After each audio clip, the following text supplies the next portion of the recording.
There's a child tied to a pine tree on a frozen Montana back road, and the man who finds her hasn't felt anything but numbness for 3 years. Knox Mercer kills his engine. The silence that follows is the loudest thing he has ever heard. She doesn't scream, doesn't cry. 6 years old, wrists bound with electrical wire, bruises layered so deep they've gone from purple to yellow to something that has no color left. She looks at him with eyes that have already learned not to expect rescue. Then she asks the question that breaks him open. Are you going to take me back? The pine trees hold their breath. Somewhere behind the ridge, Harley engines echo like distant thunder, and the last red light bleeds out of the Montana sky. Knox Mercer, war-scarred, grief-hollowed, a man who buried his own daughter and never recovered, reaches for his knife and makes a promise he has no right to make. No one is taking you anywhere. Hey, if you've never seen a broken man find his reason to keep breathing, stay with us. This story is going to take everything you've got. Hit that like button right now, drop your city in the comments. We want to know where in the world you're watching from tonight. And don't you dare click away. The cold came early to Flat Rock County that November, the kind of cold that didn't just settle into your bones but made a home there. By the first week of the month, the back roads running through the Bitterroot foothills had gone hard as iron, the frost pressing into the asphalt and cracking it open in long, ugly lines that no county crew would bother fixing until spring. The Douglas firs on either side stood black against a sky the color of an old bruise, and the only sound for miles was the wind moving through the high branches with a sound like something grieving. Knox Mercer had been riding since before dawn. He wasn't going anywhere. That was the honest truth of it, the thing he would never have said out loud to another human being. That he'd been riding these particular roads for 3 years now, without a destination, without a purpose, without anything pulling him forward except the engine's vibration under him and the cold air punishing his face.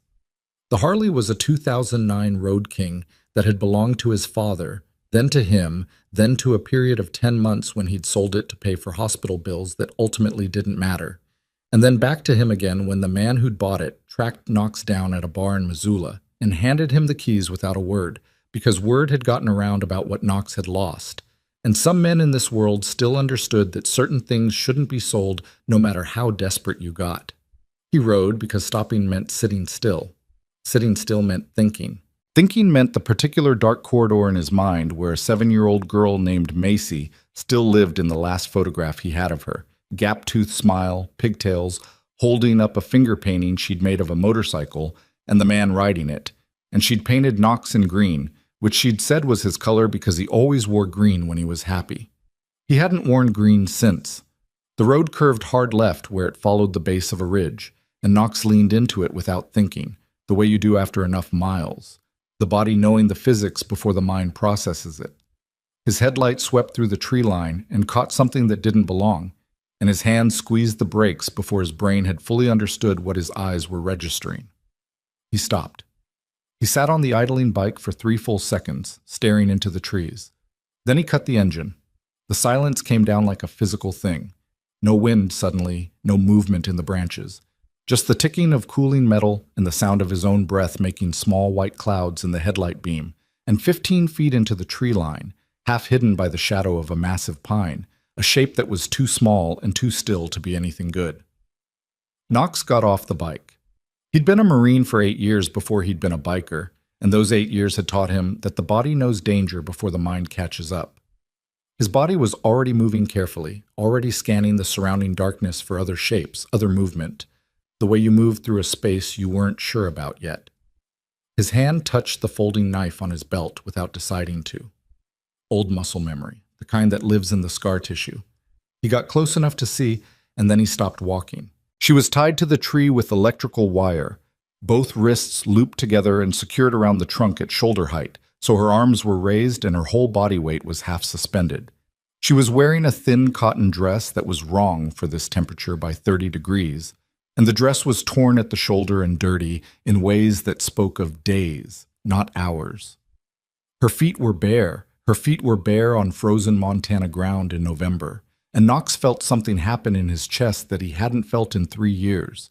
Not grief, which he knew well, but something sharper and more immediate, something that lived in the same neighborhood as rage, but wasn't quite that either. She was looking at him. That was the thing. She wasn't unconscious. She wasn't delirious. She was watching him approach with dark eyes that were far too calm for what was happening to her. The kind of calm that a child achieves only after she has learned that screaming doesn't change anything. She was maybe 6 years old. Knox crouched in front of her, putting himself at her level, the way you do with a frightened animal. He didn't touch her. He kept his voice low and even. "Hey," he said. "My name's Knox. I'm going to get you loose, okay?" She watched him. "What's your name?" Nothing for a moment. Then, barely audible, "Harper. Harper." He kept his eyes on hers. "Okay, Harper. I'm going to cut this wire. It's going to be okay." She let him work the knife under the wire without flinching, even though the wire had been tight enough to leave deep red lines in her skin. She didn't make a sound as her arms dropped to her sides. She didn't cry.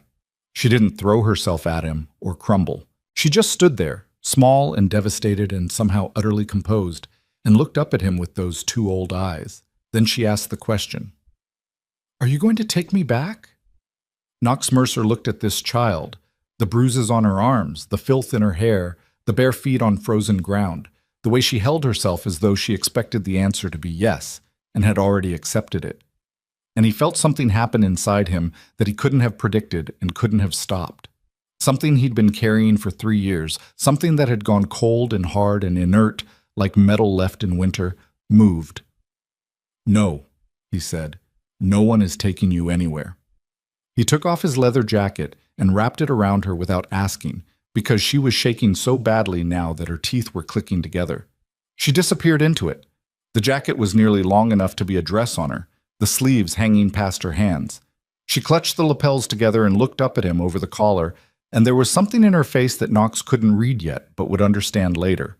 Not relief, not trust.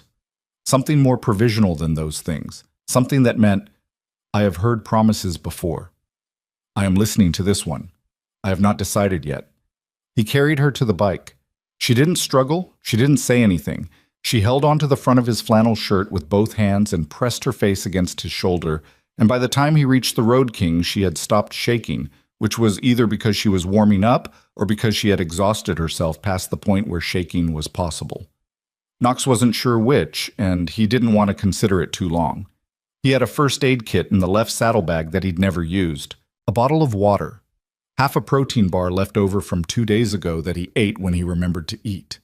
He got the water into her slowly, coaxing her to drink in small sips because her hands were shaking too badly to hold the bottle herself. And he used the kit's emergency blanket to wrap around the jacket, silver crackling in the dark, and she sat on the seat in front of him and let him do all of it without protest, which was its own kind of terrible information. He started the engine. She didn't flinch at the sound, which told him something. You didn't flinch at engine sounds if you'd grown up around them, or if you'd been through enough that the sound of an engine was the least frightening noise you could imagine. Knox didn't know where he was going. Then he did. Evelyn Hart lived 23 miles east on a county road that most people didn't use anymore, in a house she'd bought 20 years ago when the land was cheap and she'd wanted distance from a world that had worn her down. She was 61 years old, had been an emergency room nurse for 30 years, and had spent a significant portion of the last decade patching up members of the iron-packed MC when hospital paperwork was something they preferred to avoid. She was not a warm woman in the conventional sense.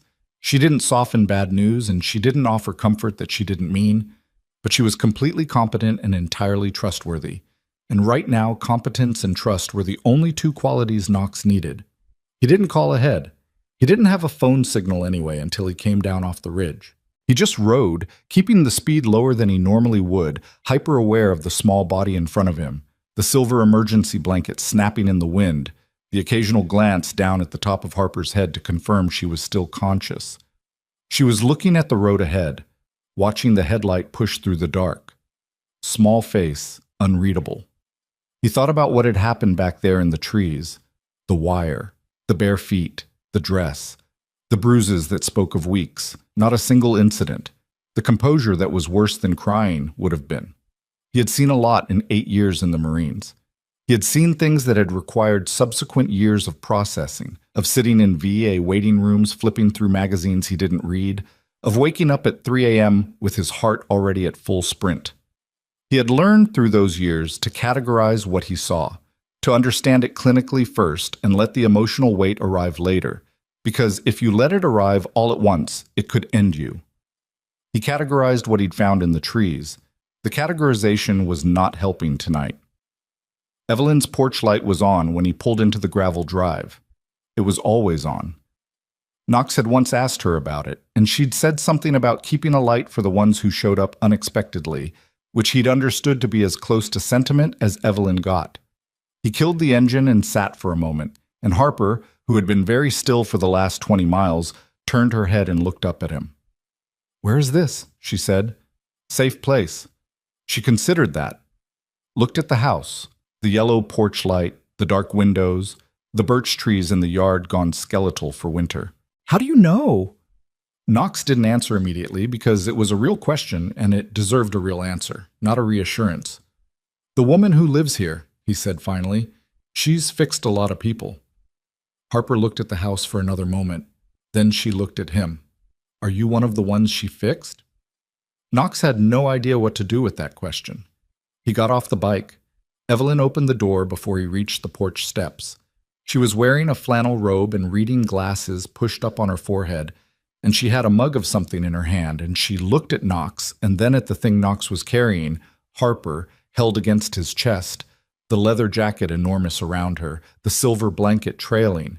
And Evelyn's face went through several things very quickly before settling into the specific expression of a woman who has worked emergency medicine and learned to feel everything on a time delay. "Come inside," she said. She didn't ask questions. That was the thing about Evelyn. She triaged first and questioned later, which was exactly the right order of operations. She had Harper on the kitchen table and was doing a full assessment before Knox had his boots off, her hands moving with the practiced efficiency of 30 years, checking pupils, checking pulse, checking the wire marks on the wrists, checking the feet for frostbite with a focus and quiet that Knox found he was holding his breath through. Harper let her work. Didn't make a sound. Watched Evelyn's face with the same careful, measuring attention she'd turned on Knox in the trees. "Hypothermia is mild," Evelyn said, not looking up. "The feet are cold, but there's no frostbite. The wrists are going to need antibiotic ointment and bandaging." She paused, her hand stilling for just a moment on Harper's arm. "Some of these bruises are layered, different stages of healing." "I know," Knox said. "How long do you think she was out there?" "I don't know. The wire marks, the deep ones? Maybe a day, maybe more." Evelyn straightened up and looked at Harper directly. "Harper, is that your name?" Harper nodded. "How old are you?" 6. "Are you hungry?" A hesitation, then, "Yes." Evelyn went to the refrigerator without ceremony. Knox watched her move around the kitchen. The economy of her movements, the way she set soup on the stove and pulled out bread, and didn't look at him, but he could feel her attention, the questions accumulating behind her eyes for when Harper was occupied and couldn't hear them. He sat down at the kitchen table across from Harper. She was watching the stove, watching Evelyn, and then she looked at him again with those dark, careful eyes. "You ride a motorcycle," she said. "Yeah. My dad had one. Before." Knox kept his voice even. "Before what?" Harper looked at the table, didn't answer. Knox didn't push. Evelyn put soup in front of Harper, chicken broth, simple, exactly right, and a piece of buttered bread, and Harper ate with a focus and deliberateness that meant she'd learned to eat fast when food appeared because you didn't know when it would appear again. Knox watched her and felt that thing in his chest move again, that cold metal thing pressing against its housing. While Harper ate, Evelyn made coffee and brought Knox a cup without asking whether he wanted it, and she sat down at the far end of the table and looked at him over the rim of her mug with an expression that said, "Talk." "Back road off Route 9, Knox said quietly. "Above the ridge." She was tied to a tree. Evelyn's mug came down, softly, deliberately. "Tied. Electrical wire. Wrists. Up around the trunk." A long silence. Harper was still eating, head down, absorbed. Evelyn kept her voice at Knox's register. Quiet, level. "Who found her before you did?" Nobody, from what I can tell. How long had she been there? Don't know. Did she say anything about where she came from? Who left her there? No, just her name. Evelyn looked at the child for a moment. Then she looked back at Knox, and he saw in her face the thing he'd been feeling since the tree line. Not just the clinical assessment of the situation, but the weight of it, the specific weight of understanding what this child had been through and what it said about the world. We need to call someone, Evelyn said. I know. Child Services, the Sheriff's Department. I know. Knox looked at Harper. Harper had stopped eating. She was very still, her head slightly bowed, but Knox had the sense that she was listening to every word with total precision. Harper, he said. She looked up. We're going to have to make some calls about you to let people know you're safe. He kept his eyes on hers. Who are we going to be calling toward? Is there somewhere we'd be calling you back to that isn't... He stopped, tried again. Is there somewhere safe for you to go? Harper looked at him for a long moment. Her hands were flat on the table, very still. Then she said, They'll just send me back to Miss Rebecca. The name landed in the room like something dropped. Who is Miss Rebecca? Evelyn said. Harper's face closed. Not gradually, all at once, like a door shutting. She'll say I ran away. She always says that. Knox and Evelyn exchanged a look over the child's head. A quick thing, fully loaded. Has she said that before? Knox said carefully. That you ran away? 3 times. Harper's voice was factual, almost toneless. I always come back from running away with more bruises. Miss Rebecca says I fall down because I don't watch where I'm going. The silence in Evelyn's kitchen had a particular quality to it after that, the kind of silence that arrives after something has been said that cannot be unsaid, that shifts the shape of every conversation that follows. Evelyn got up and went to the window, stood there with her back to the room. Knox kept looking at Harper. Harper, how long have you been with Miss Rebecca? Since I was 4. Before that. Where were you before that? A pause. Something moved in Harper's face. Grief, maybe, or something that lived in the same territory. With my dad. Where's your dad now? He went away. Her voice didn't change. Practiced flatness. Miss Rebecca says he didn't want me. Knox Mercer, who had killed men in Helmand Province with a rifle and had never flinched, who had held his daughter's hand in a hospital room until there was nothing left to hold, who had spent 3 years riding roads that led nowhere because it was better than stopping. Knox Mercer felt something break and reconstitute inside him in the space of Harper's silence, and he didn't let any of it show on his face, and he thought, whoever Miss Rebecca is, I am going to find her. He didn't say that out loud, not then. He said, okay, you're going to stay here tonight. Evelyn's going to get you cleaned up and warm and into a bed, and in the morning, we're going to figure out the next part. Harper looked at him with those provisional eyes, the ones that were listening but hadn't decided yet. You're going to leave, she said. Not a question, a prediction. I'll be here when you wake up, Knox said. Something shifted in her face, the calculation of whether to believe that. Okay, she said. Small word, enormous weight. Evelyn took Harper upstairs. Knox sat at the kitchen table with his coffee and listened to the sounds. Evelyn running a bath, the low murmur of her voice, Harper's shorter replies.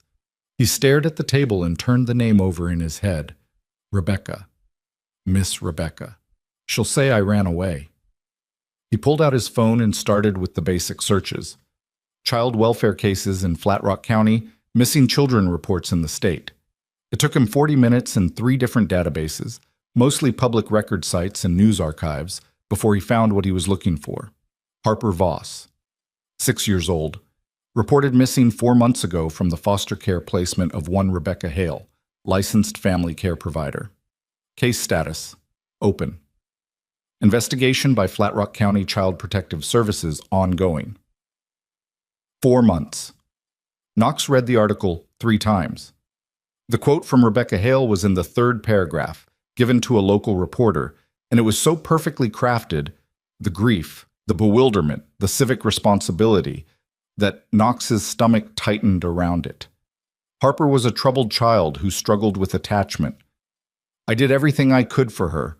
I can only hope she's found somewhere safe, and that whoever finds her gets her the help she needs." He put the phone down. He picked it up again and looked up Rebecca Hale directly. What came back was significant and immediately unsettling in a specific way, the kind of profile that took effort to construct. Rebecca Hale, 44, licensed foster care provider since Harper was 18 months old. Volunteer coordinator for the Flat Rock County Family Resource Center. Board member of the Montana Child Welfare Advocacy Partnership. A photograph in the county newsletter, pleasant-faced woman at a fundraising table, wearing a lanyard, smiling at a child who was not smiling back. Licensed, connected, respected. Knox had known men in the military who'd worn the same kind of face, the kind that stayed pleasant under pressure, that answered questions smoothly, that had already prepared explanations before the questions arrived. He put the phone down again and looked at the ceiling of Evelyn's kitchen and thought about the wire marks on Harper's wrists, the layered bruises, the 3 times she'd run away and come back with more injuries. The case status? Open. The investigation that had been ongoing for 4 months without producing a child. Evelyn came back downstairs at 11. She poured herself the last of the coffee and sat across from Knox, and they looked at each other in the kind of silence that contains an entire conversation. "She's asleep," Evelyn said finally. "Good." "The bruising on her back, Knox." He waited. "I've been an ER nurse for 30 years. I know what accidental looks like. I know what fall down looks like." Evelyn's voice was very even. "That child has been systematically hurt for a long time. I know.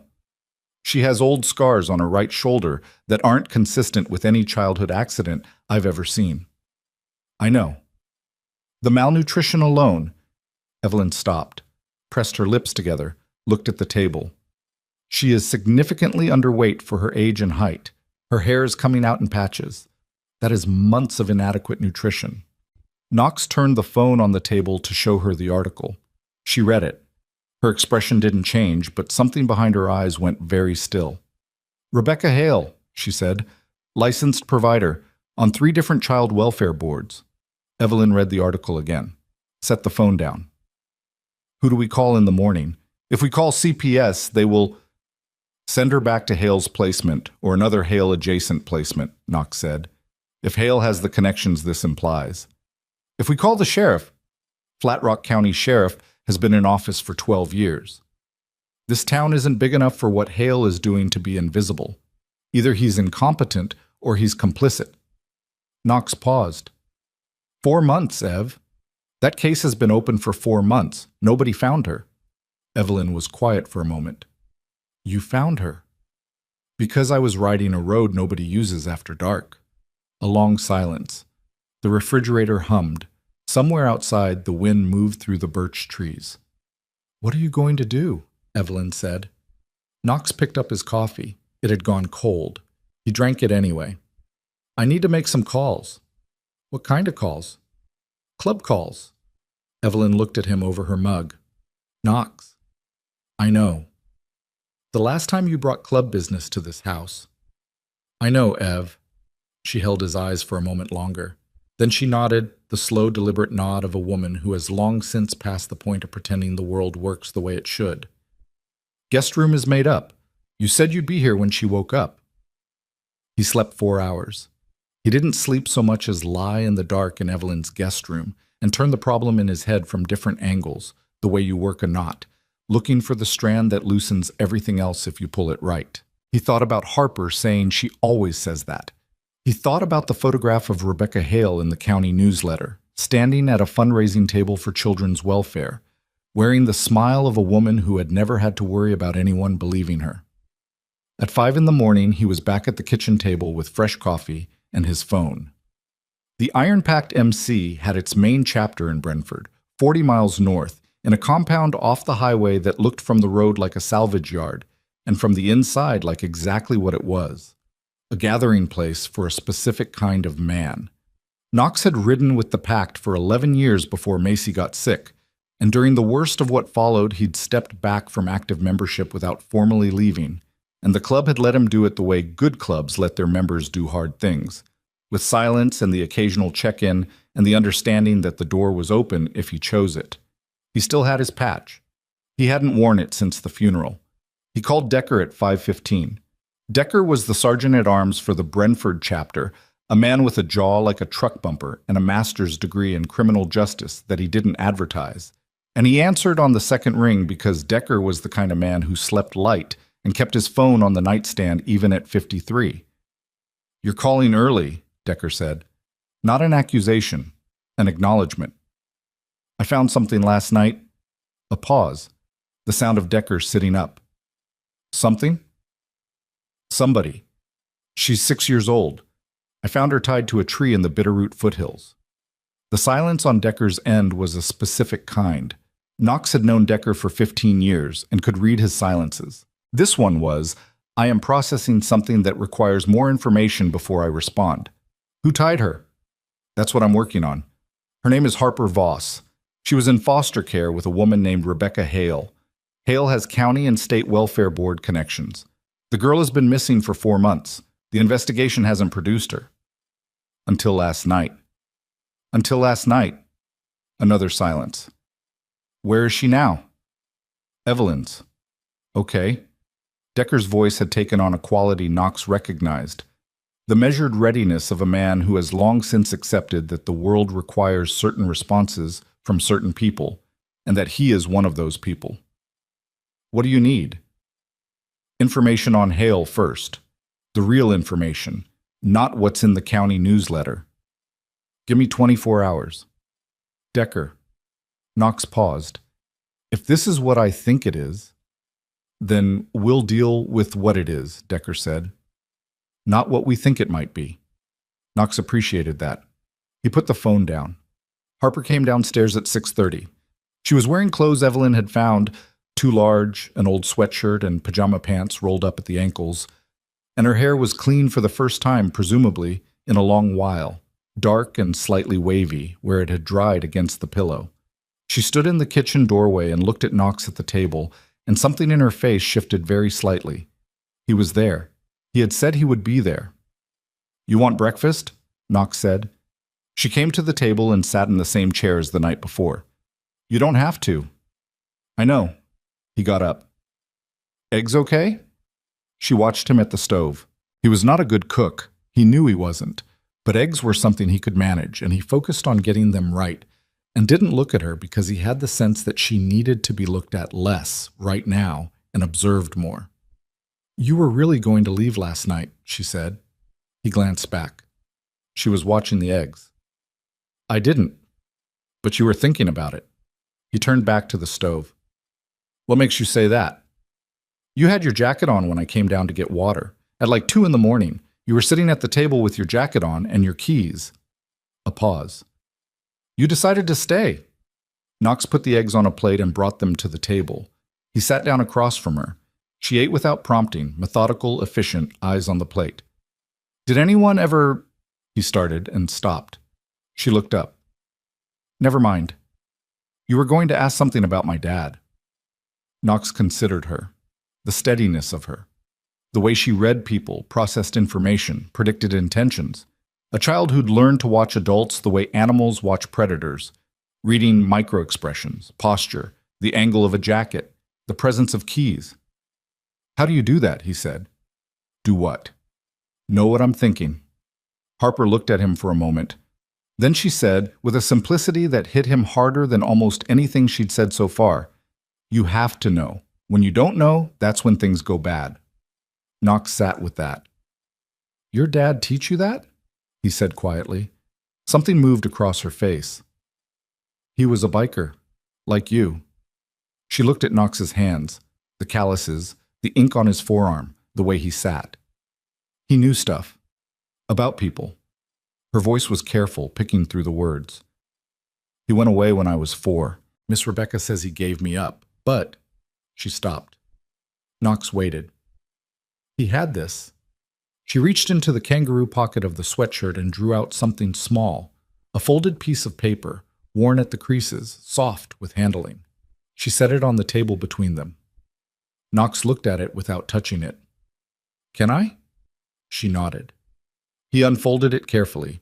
It was a hand-drawn note, the writing that of someone who wrote deliberately, not formally educated, but careful. A man trying to write clearly.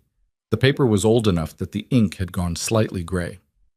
Harper, I will find you, I promise. Don't stop believing that. Don't stop being brave. Whatever they tell you about me, it isn't true. Dad Knox refolded the note, set it back on the table between them. He looked at Harper. She was watching him with those calculating, careful eyes, eyes that had spent 2 years in a hostile environment learning to read outcomes before they arrived. When did you get this? He said. It came in the mail 9 months ago. She put the note back in her pocket. Miss Rebecca took it. I got it out of the trash. 9 months ago. Harper had been with Rebecca Hale, according to the public record, since she was just over 4 years old.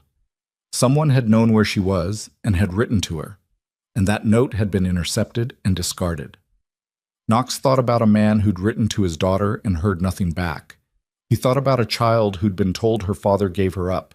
He thought about a note sitting in a trash can and a 6-year-old girl quietly retrieving it and carrying it for 9 months.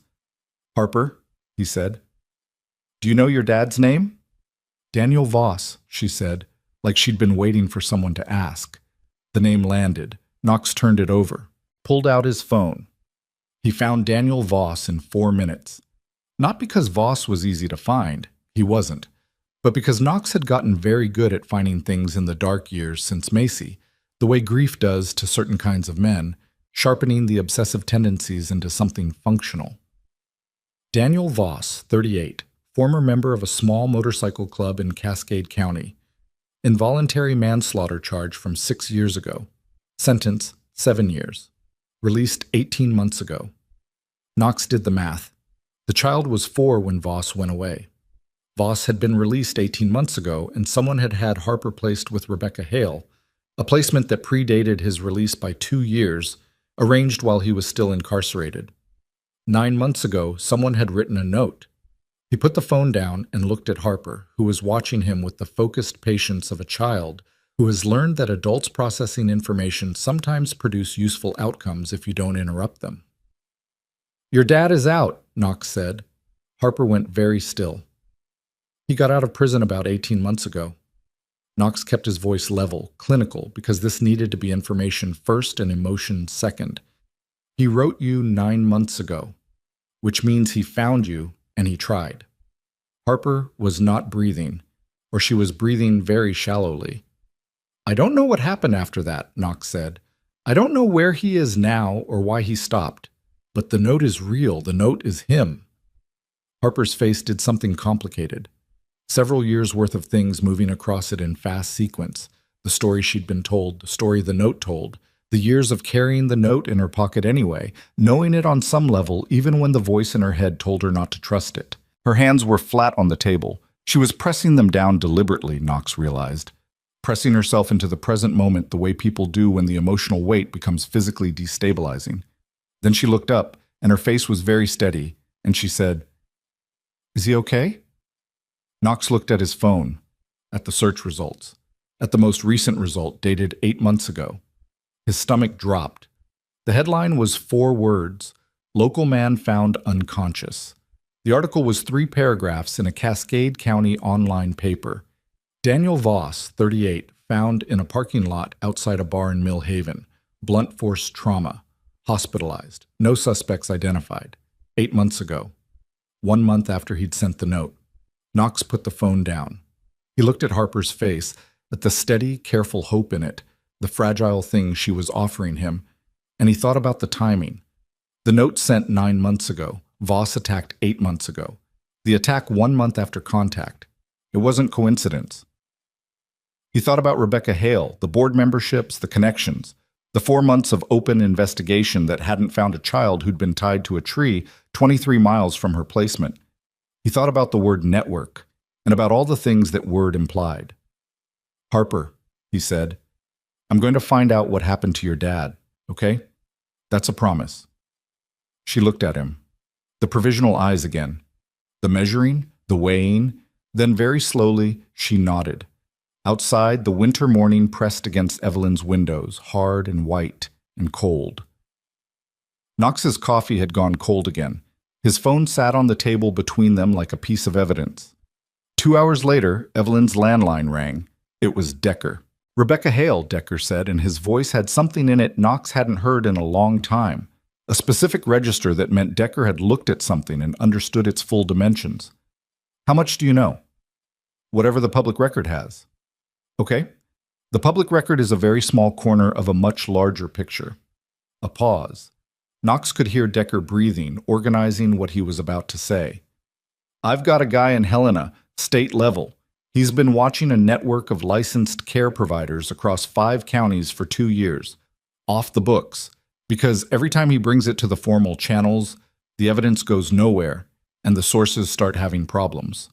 Knox was standing at the kitchen window. The birch trees in the yard were white sticks in the frost. "What kind of network?" "The kind where the children aren't the people being protected," Decker said. "The kind where licensed care providers with good records and board positions and community connections serve as a pipeline." A pause. "Hale is not the top of it. She's a node. A trusted node in something bigger." The cold outside the window was absolute. "How many kids?" Knox said. "My guy thinks at least 12. That he can account for. The real number is probably higher." Knox looked at Harper through the kitchen doorway. She was in the living room, sitting on Evelyn's couch with an old book Evelyn had found, reading with the focused attention of a child who has learned to disappear into books, because books don't change the rules on you. Her feet were curled under her. She was wearing mismatched socks. "If I bring this to the right people," Knox said, "will it go anywhere?" "Not through Flat Rock County," Decker said immediately. "The connections there are too solid. Maybe state level. Maybe federal, if we can get the right ears." A pause. "Knox, there's something else. Tell me." "Daniel Voss." Decker's voice dropped.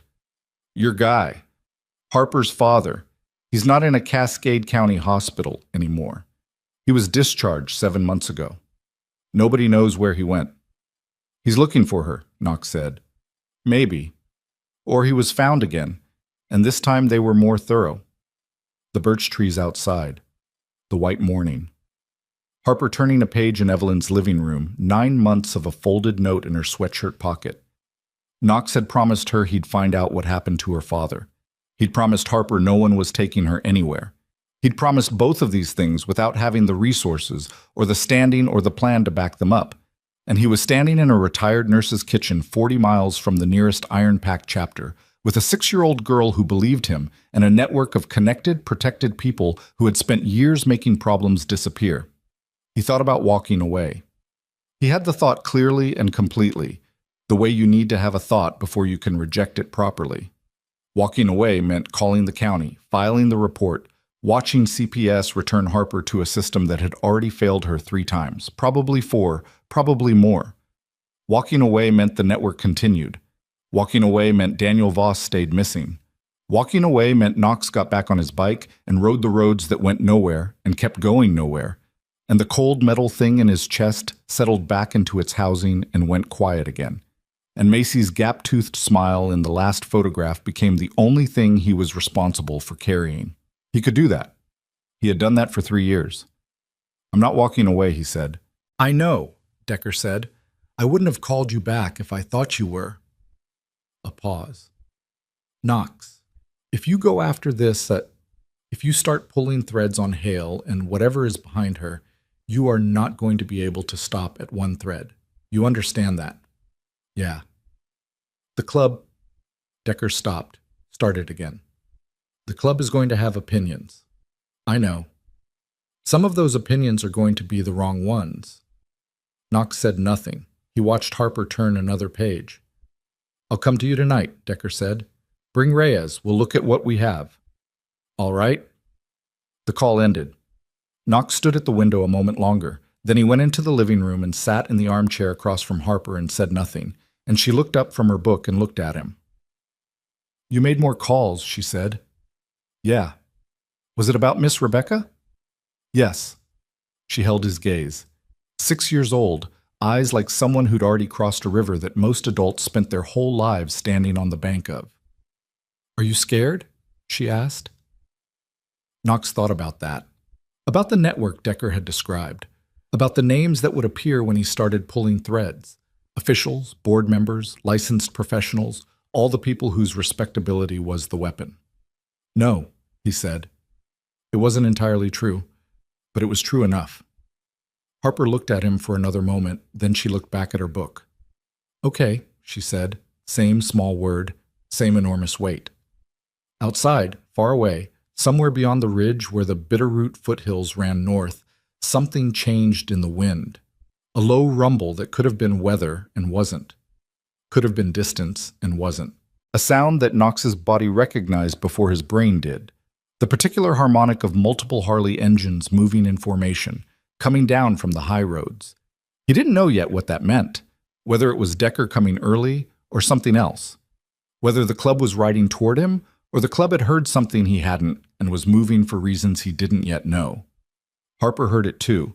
She looked up from her book and toward the window with an expression that Knox couldn't fully read. "Is that your people?" she said. Knox listened to the sound, growing, getting closer. "Maybe," he said. "Are they going to try to make you leave?" He looked at her, at the careful, already calculating face, at the child who was 6 years old and had already learned that the people who were supposed to protect you were often the first ones to disappear. "Let's find out," he said. But he didn't move toward the door. He stayed in the chair. He stayed in the room. He stayed present, which was the only promise that mattered right now, the only one he was absolutely certain he could keep. The engines got louder, and then they stopped. And in the silence that followed, Knox heard boots on the porch, heavy, deliberate, more than 2 pairs. And then the knock on Evelyn's door, and the sound of Evelyn's voice answering it, and then a second voice that Knox knew but hadn't expected. Not Decker. Roman. Roman Shade, the Iron Pack's president. A man who had personally approved every major decision the club had made for 9 years. A man who did not make house calls unless the matter required his presence directly. Knox looked at Harper. Harper looked at him. The door opened. Roman Shade filled a doorway the way certain men filled rooms, not with volume, but with mass, with the specific gravity of someone who had spent decades making decisions that other men had to live inside of. He was 56 years old and built like something that had been hit many times and had never fallen down, thick through the shoulders, gray at the temples, a beard that had gone entirely silver in the last 2 years. He wore his cut over a flannel shirt, and he was carrying his helmet in one hand, and he stood in Evelyn's doorway and looked at Knox with an expression that Knox had seen exactly twice before in 11 years. The last time being the night Knox had told the club he was stepping back, and the time before that being a night in a Wyoming hospital parking lot that neither of them ever talked about. Behind Roman, Knox could see 2 more bikes in the drive. Reyes was one of the riders, small, compact, deceptively still, the club's road captain and the man who knew every back road in 4 states. The other was a man Knox didn't immediately recognize, which was itself information because Knox knew every Brentford member. Evelyn had stepped to the side of the hallway in the particular way she stepped aside for things she'd already assessed and accepted. She met Knox's eyes briefly as he came through from the living room, and her expression said, "I didn't call them." Which meant Decker had, after Knox's call this morning, which meant Decker had considered this important enough to go up the chain immediately rather than wait for tonight. Knox stopped in the hallway. Roman stopped 3 feet away. They looked at each other. "You found the girl," Roman said. "Last night." Roman's eyes moved past Knox to the living room doorway. Harper was standing in it, the oversized sweatshirt hanging to her thighs, her book held flat against her chest with both arms, watching Roman with the stillness of a child who has learned that new adults require assessment before response. Roman looked at her for a moment. His face didn't change exactly, but something in it settled, a particular kind of settling that Knox had seen in men who had children of their own and couldn't help the recognition that happened in the presence of a child who had been damaged. "Hey," Roman said to Harper. His voice had dropped to something almost gentle, which was a sound Knox associated with exactly 2 contexts. Roman talking to his granddaughter, and Roman talking to men who were too badly hurt to handle the normal version of him. Harper looked at him.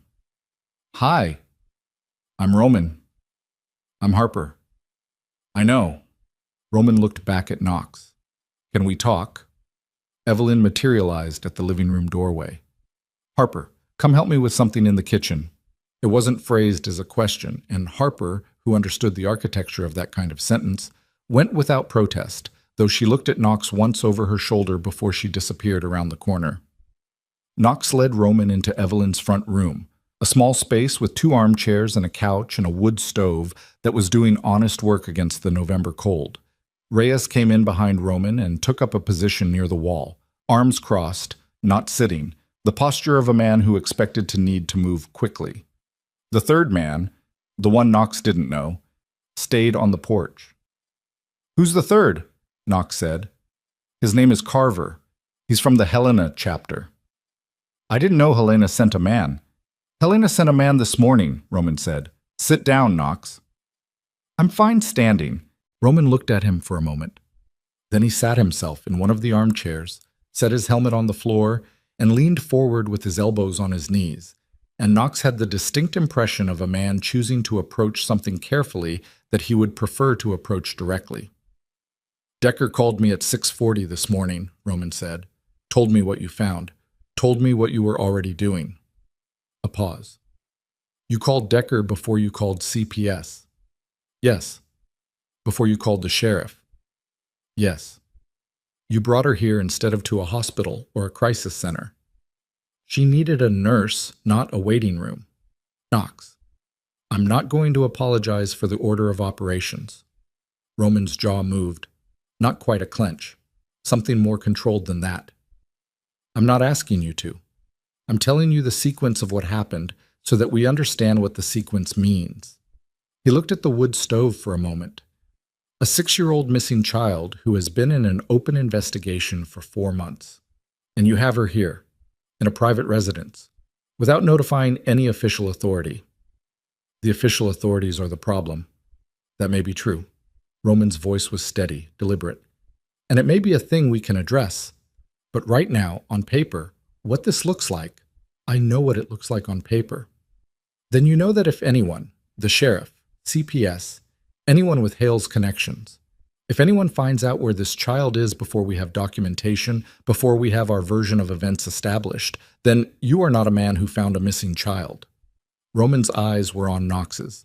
You are a man with a record who took a child off an isolated road in the middle of the night and brought her to an unlicensed location.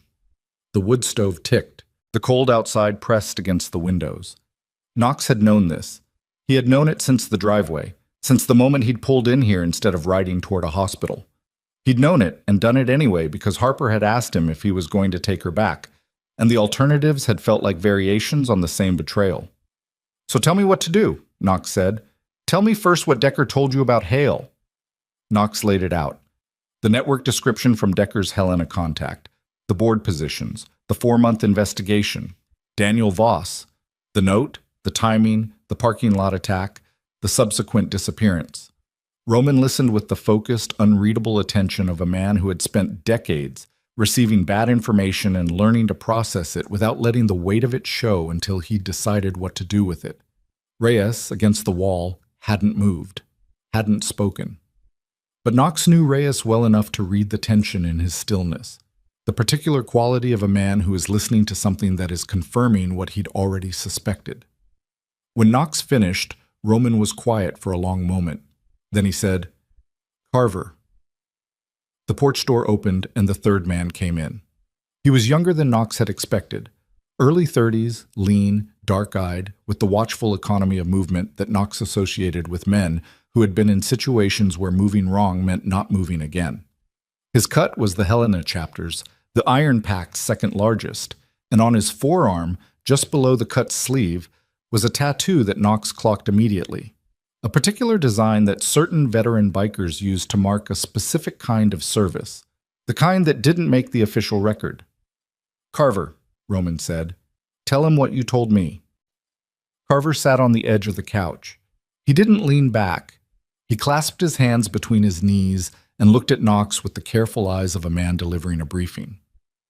I've been watching Marcus Doyle for 14 months, he said. Doyle is a state-level family services administrator based out of Helena. He processes placement approvals and renewal applications for licensed foster care providers across the Western District. He has approved every renewal application Rebecca Hale has submitted, 6 applications in 6 years. He paused. He has also approved applications for 3 other providers in 5 counties who have had similar irregularities in their records. Case anomalies. Children who run away and come back with unexplained injuries. Reports that get filed and then quietly closed. Who does Doyle answer to? Knox said. That's where it gets complicated. Carver's voice was level, factual, the voice of a man who has been living inside a problem long enough that the outrage has crystallized into something cold and functional. Doyle has a financial relationship, not documented officially, but traceable if you know what you're looking at, with a PAC connected to a state senator named Whitfield. Whitfield sits on the state committee that oversees child welfare funding allocation. The room was very quiet. This goes to a senator, Knox said, at minimum. We don't know the full shape of it yet. Knox looked at Roman. Roman looked back at him with an expression that said, "Now you understand why Carver is here and why I came myself." This isn't a local problem, Knox said. No, Roman said. It isn't. And you came here to… what? Tell me to back off. Roman's expression shifted, and it shifted in a way Knox hadn't expected. Not harder, something else. I came here, Roman said carefully, because this morning Decker told me you'd found a 6-year-old girl tied to a tree, and because I have known you for 11 years, and because I needed to look you in the eye and understand what you intend to do before I decided what the club intends to do. Knox looked at him. And I'm looking at you, Roman said. So tell me. The wood stove ticked. Outside, the wind moved through the birch trees, and the cold was the particular cold of a Montana morning that has decided to stay. I'm not giving her back to the system that left her tied to that tree, Knox said. I'm not walking away from Voss until I know whether he's alive. And I'm going to pull on every thread I can find until I know the full shape of what Hale is part of. And then I'm going to put it in front of someone who can do something with it. And if the someone who can do something with it is the wrong someone, Roman said, if we hand this to the wrong people and it disappears again, then I find other people. And if the other people are also compromised, then I keep going until I find someone who isn't. Roman looked at him for a long time. Then he leaned back in the armchair and something in his posture changed.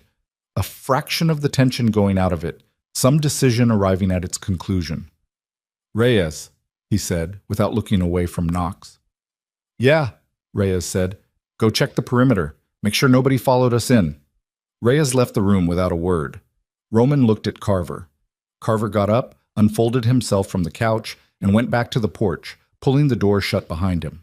And then it was just Roman and Knox in the front room with the wood stove, which was the configuration Knox recognized.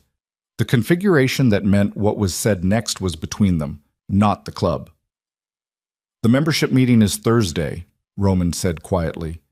There are voices in that room who are going to say this is not our business, that we don't touch anything connected to state government, that the exposure risk is too high. He looked at Knox. You know who those voices are.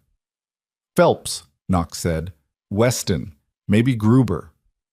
Phelps is the loudest. He's going to argue that we have too much invested in our current standing with the county to risk it on something that might not be what we think it is. Roman's voice was neutral. He's not wrong about the investment. He is possibly wrong about what this is. Possibly, Knox said. Roman's mouth thinned.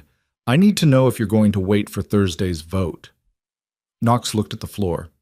At the worn wood grain of Evelyn's front room floor, the same floor that a lot of men had stood on in difficult circumstances and made the choices they had to make. What happens if I don't? Roman was quiet for a moment. If you act unilaterally before the membership has voted, if you start pulling threads on something this size without club authorization, then what you do is yours, not the club's. The club cannot cover you, cannot back you, cannot extend resources. He paused. And if things go sideways, the club has to make a public position that distances from you. Knox understood the mechanics of that. He had been in enough rooms to know what public position meant in practice. The formal statement, the revocation of standing, the signal to law enforcement and to the network's people that Knox Mercer was acting alone and the Iron Pact was not his protection. It was not a punishment. It was a structure. A structure designed to protect 47 men and their families from the consequences of one man's choices. He could not argue with its logic even as he felt the weight of it. "And if the vote goes the wrong way Thursday?" Knox said. Roman looked at him. The silver-bearded, storm-weathered face of a man who had been the president of the Iron Pact MC for 9 years and had never once made a decision he later described as easy. "Then I will tell you that myself." They looked at each other. "You're not telling me to back off," Knox said. "I'm telling you the structure," Roman said.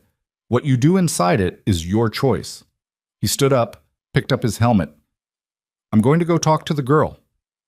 That surprised Knox enough that he didn't respond immediately. Roman walked past him, through to the hallway, and Knox heard him knock on the kitchen door frame and Evelyn's voice saying something, and then the deep, carefully gentled version of Roman's voice again. Knox stayed in the front room. He stood at the window and watched Reyes moving along the perimeter of Evelyn's property, checking the road, the tree line, the angles, with the methodical attention of a man who has learned that complacency costs more than effort. Good man. Had been a good man for as long as Knox had known him, which was most of his adult life. The perimeter check meant Roman considered the location potentially compromised, which meant Roman had thought about the same sequence Knox had laid out. Hale's connections, the 4-month investigation, the fact that a 6-year-old child had been found 23 miles from her placement and nobody had been looking on that road. If Hale had resources in the county, those resources would eventually be looking for Harper. Maybe not today. Maybe not this week. But the clock was running. His phone buzzed, a number he didn't recognize. He almost didn't answer it. Then something, the same instinct that had made him stop on that road last night, made him pick up. "Knox Mercer?" The voice was a woman's. Low, controlled. The specific control of someone managing strong emotion through professional training. "Who is this?" "My name is Agent Sonia Farrell. I'm with the FBI's Crimes Against Children unit out of the Salt Lake City field office." A pause. "I know where you are. I know who you found last night, and I need you to not move until I can get to you, because if you move before I get there, I cannot protect either of you from what is already in motion." Knox's hand tightened on the phone. "How do you have this number?" "Daniel Voss gave it to me." The birch trees outside were absolutely still. "Voss is alive," Knox said. "For now," Farrell said, "but that is not going to remain true much longer if certain people find out he has been talking to me, which is why I need you to understand that the situation you are in is significantly more dangerous than you currently believe, and I need you to still be where you are when I arrive." Another pause. "Knox, I have been working this case for 14 months. I have watched it eat 3 informants and one of my own colleagues. I am asking you to trust me for the next 6 hours. 6 hours. The wood stove in the front room, Roman in the kitchen talking to Harper, Reyes checking the perimeter, Carver on the porch. "How far out are you?" Knox said. 4 hours? Maybe less." Knox thought about Thursday's membership vote, about Roman's structure, about the clock running. "I'll be here," he said. He didn't tell Roman immediately. That was a choice with consequences, and he made it deliberately.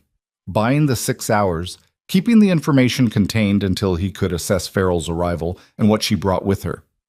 Roman was in the kitchen for nearly 20 minutes, which was a long time, and when he came back through to the front room, his face had a quality Knox hadn't seen on it before.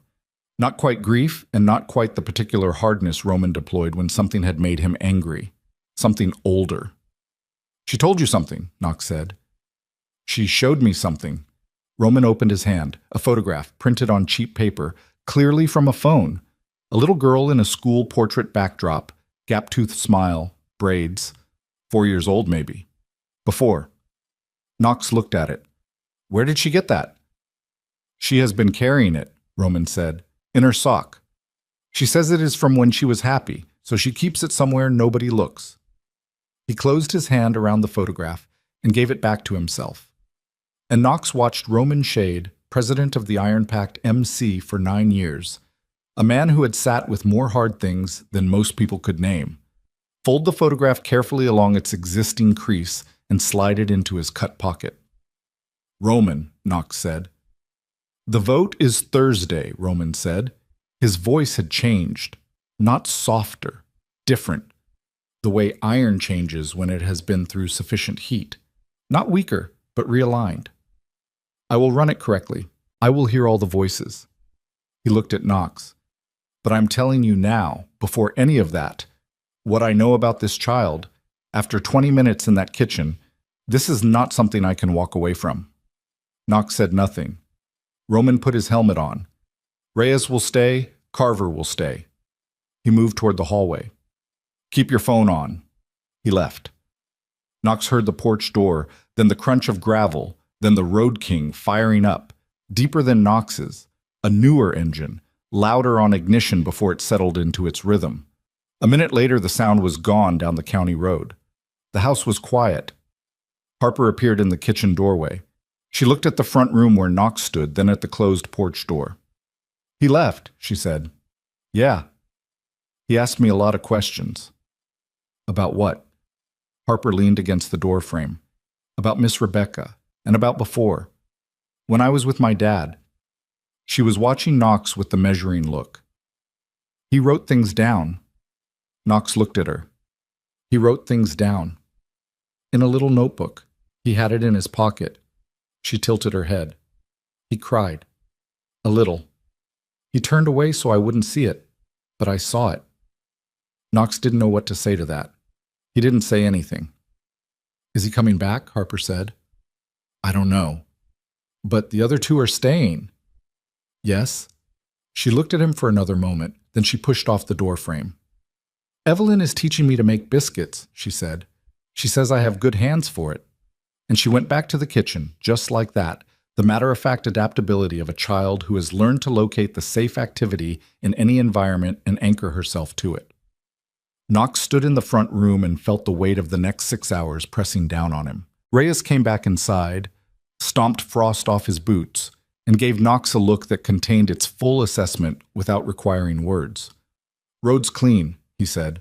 For now. I'm expecting someone, Knox said. FBI? 4 hours. Reyes's expression went through something. You called feds. They called me. Reyes looked at the ceiling for a moment. Then he looked back at Knox. Roman, no? Not yet. Reyes nodded slowly, the nod of a man filing information into the correct compartment and reserving judgment. Okay, he said. I'll be outside. The 4 hours were the longest Knox had spent in one place in 3 years. He sat at the kitchen table while Evelyn supervised Harper's biscuit making, and he watched the biscuit making with the peripheral attention of a man who was running several tracks simultaneously. The details Carver had laid out, the timeline of Daniel Voss, the question of what Farrell was bringing with her, and what her arrival would mean for the structure Roman had described. He drank 3 cups of coffee. He checked his phone repeatedly. He watched Harper press biscuit dough with the focused seriousness of a child doing something for the first time that she had been told she had good hands for. At one point, Harper looked up from the dough and caught him watching and said, You're thinking hard about something. Yeah. Is it about the bad people? He should have said something reassuring, something age-appropriate and buffering. Instead, he said, Yes. Harper pressed the dough. My dad used to make this face when he was thinking about bad people, she said, like his jaw got tight. Yours does that too. Your dad thought about bad people a lot? He worried about me a lot. She was looking at the dough, not at Knox. He said the world had bad people in it, but that most of them were afraid of themselves, and that was what made them dangerous. A pause. He said the people you had to watch out for were the ones who had stopped being afraid. Knox held that. He turned it over. A man who had been in prison for 7 years, who had found his daughter after getting out, who had written a note and mailed it and then gotten beaten unconscious in a parking lot 1 month later. A man who had known about bad people and had thought about them from the inside of whatever situation he'd been living in for 6 years. He sounds like a smart man, Knox said carefully. Harper looked up. The biscuit dough was forgotten for a moment. He made mistakes, she said. He told me that. He said the biggest mistake you can make is thinking you can fix something by yourself when you need help. She looked at Knox. He was in prison because he tried to fix something by himself. Knox absorbed that. The particular weight of a 6-year-old paraphrasing her father's self-assessment with the precision of someone who has memorized words they know are important. He wanted you to know that, Knox said. He told me when I was 4, Harper said. I don't know how much I actually remembered and how much I just... She stopped, looked at the dough. I think about him a lot. So I think I remember a lot, but maybe I made some of it up. Maybe, Knox said. Or maybe 4-year-olds remember more than people think they do. Harper considered that. Then she pressed her biscuit cutter into the dough with the decisive downward motion Evelyn had shown her, and a perfect circle appeared, and something small and real moved across her face. Farrell arrived at 1:47 in the afternoon. Knox heard the car before Reyes came to the door. An unmarked sedan, the particular engine note of a government vehicle running a V6 under a hood that wasn't built for comfort. Reyes knocked twice and then opened the door himself, which meant he'd already assessed the approach and made his determination. Agent Sonia Farrell was 42, medium height, the physical economy of someone who moved through space carefully because she'd learned the cost of not doing so. Dark hair pulled back. A face that might have been approachable in a different context, and in this one was calibrated, controlled in a way that was professional, without being cold. She was carrying a laptop bag and a sealed file folder, and she looked at Knox with the recognition of someone who had done significant research before arriving. She also looked at Reyes and Carver with the specific expression of a federal agent who has arrived at a civilian location and found motorcycle club members on the premises, and is doing the full assessment in real time. You brought people, she said to Knox. Not an accusation, an observation. They were already here, Knox said. Farrell looked at Reyes, then Carver, then back at Knox. I need what I show you to stay in this room. These men stay, Knox said. A moment's calculation behind Farrell's eyes. Then she set the laptop bag on Evelyn's kitchen table. Evelyn had taken Harper to the guest room at Knox's quiet request, some instinct about what was coming, and she opened it. She turned the laptop to face Knox. What Knox saw on that screen in the next 40 minutes remade the shape of what he thought he was dealing with. Farrell had been building the case for 14 months. What she had was not yet prosecutable. She said that plainly without softening it. But the architecture of it was there.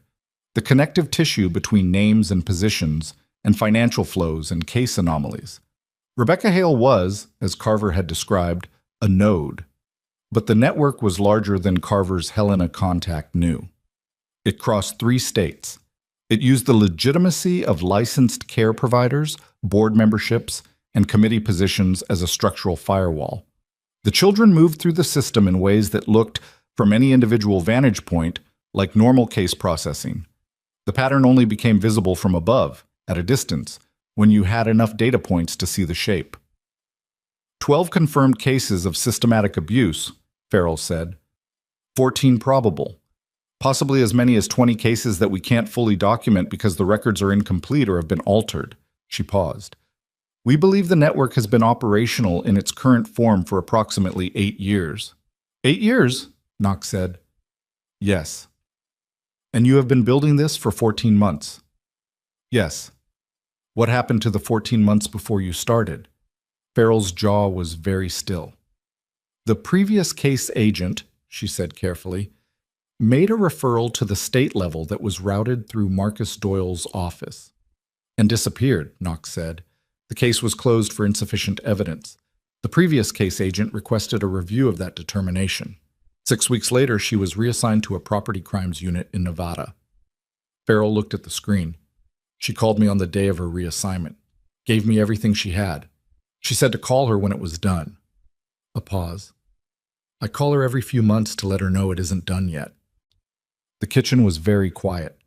Reyes, who had been standing against the far wall with his arms crossed through the entire briefing, said, Voss. Farrell looked at him. What about him? Where is he? Safe house, Farrell said. Billings, my asset. He reached out to me 7 months ago. She looked at Knox. He found his daughter through a contact in the foster care system. Someone who felt wrong about Hale's placement and passed him an address. He wrote to Harper. Her voice was level. 3 weeks after the letter was sent, he was attacked. He survived because a passerby called it in quickly. A pause. When he was discharged from the hospital, he contacted me directly. He said, and I'm telling you exactly what he said that he had tried to fix something by himself, and it had nearly killed him, and that this time he needed help.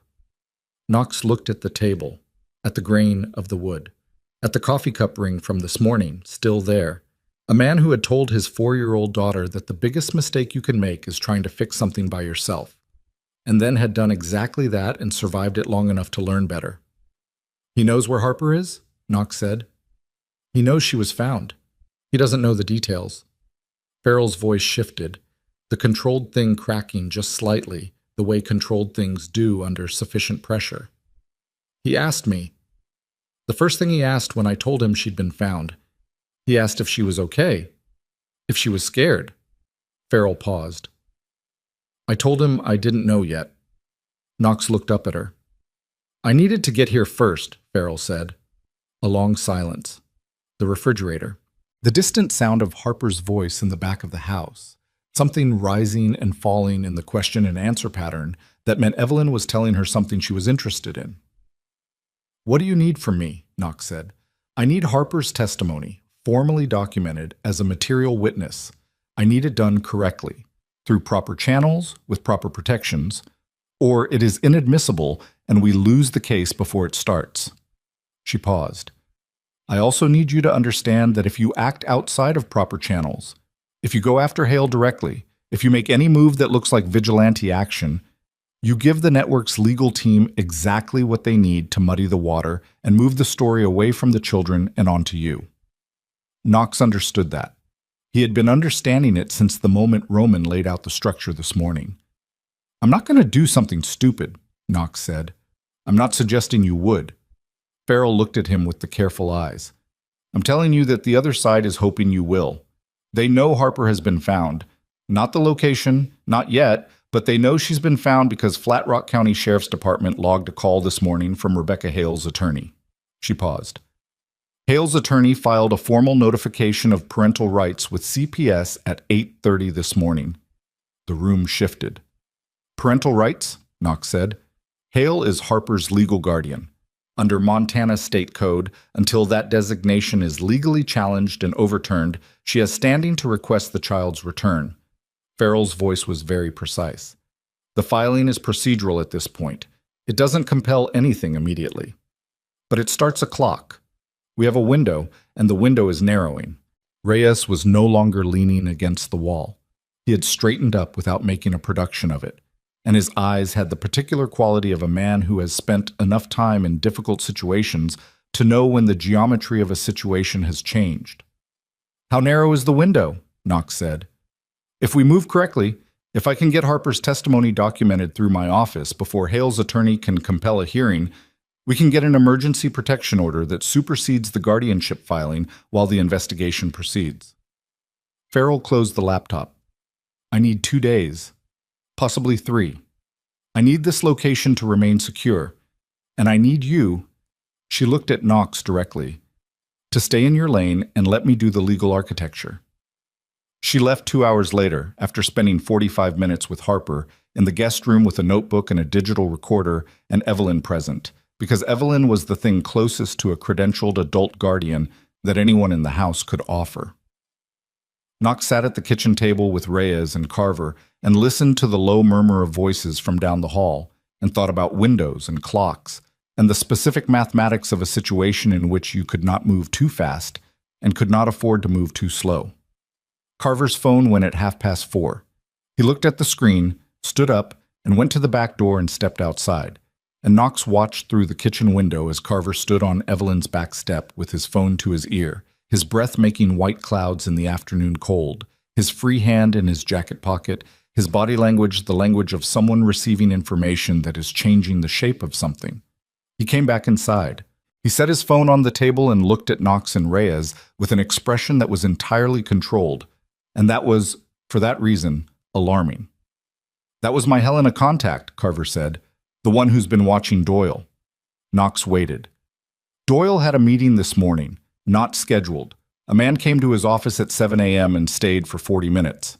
Carver's voice was flat, factual. My contact got a partial ID on the visitor from security footage. He looked at Knox. The visitor was a Flat Rock County man, middle management in the county administrator's office. He paused. His name is Pete Gruber. The name landed in the room. Pete Gruber. Iron Pact MC, Brentford. Chapter. The man Roman had named this morning, Phelps, Weston, maybe Gruber, as one of the voices who would argue against involvement on Thursday. Gruber, who apparently had a 7 a.m. meeting with Marcus Doyle, state-level family services administrator, on the same morning that a 6-year-old girl was found alive on a back road in the Bitterroot foothills. Reyes's face had gone completely still. Knox sat at Evelyn's kitchen table and felt the shape of the situation reorganize itself around this new piece, the way a lock mechanism reorganizes when the right combination is found. Everything clicking into a configuration that revealed what had always been there, just not visible from the right angle. Gruber was inside the club. Gruber had been inside the club for 7 years. Gruber knew about Knox's call to Decker this morning. Gruber knew, had to know, if he was what this implied, that Harper was missing from Hale's placement and that someone had found her. If Gruber had gone to Doyle this morning, then Doyle knew. And if Doyle knew, then Hale's attorney filing at 8:30 wasn't coincidence and wasn't procedural. They had already been found. Not the location, not yet. But the network knew that Harper had been recovered, knew who had her, knew that the clock was running. The filing was a mechanism, a tool for compelling location disclosure through legal process, forcing Knox into the open, forcing the situation into the jurisdiction of the very officials the network had already compromised. Thursday's vote, Knox said. Reyes and Carver both looked at him. Thursday's vote is already compromised, Knox said. If Gruber is connected to Doyle, then anything said in that room Thursday goes directly to the network. Reyes said nothing for a moment. Then, I'll call Roman. Not on a phone, Knox said. Not tonight. Reyes looked at him, the particular steadiness of a man who has absorbed a shift in the ground beneath him and has not gone down. In person, he said. Yes. That's a 3-hour ride. Yeah. Reyes picked up his jacket from the back of the chair. He looked at Knox the way men look at each other when they are both inside the same decision and have both accepted it. Back before midnight, he said, and went for the door. Knox and Carver sat in the kitchen as the sound of Reyes's bike started up and faded down the county road into the early dark that Montana November delivered by 4:30, the sky going from bruise to black without the formality of a transition. Evelyn came in and made dinner without asking anyone's input. Soup again, bread, the functional pragmatism of a woman who understood that bodies needed fuel regardless of what the minds above them were doing. She set bowls in front of Knox and Carver without ceremony and looked at Knox once, briefly, with an expression that said, I heard enough. Tell me what I need to do. He would tell her later. Right now he needed to think. Harper came to the table and ate her soup. She was quieter than she'd been that morning, the weight of Farrell's interview sitting on her in a way that she was managing with the characteristic composure that Knox had already come to understand as her default survival mode. She ate. She looked at her bowl. She looked at Knox once. The lady with the notebook, Harper said. Agent Farrell, Knox said. She said she was going to help. Harper's voice was careful, picking through the words. She said there were other kids like me. Yes. Are they okay? Knox looked at her, the directness of it, the 6-year-old asking about other children before asking about herself. We're working on that, he said. That's what Farrell is trying to do.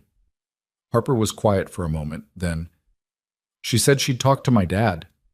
I know. She said he was... Harper stopped. Something moved in her face, a complicated thing. She said he was trying. Yes? She said I might be able to talk to him soon. Her hands were flat on the table, pressing down in the way Knox had noticed before, anchoring herself. I don't know what I would say. Knox thought about Daniel Voss in a safe house in Billings. A man who had made one promise to his daughter and had been beaten half to death trying to keep it.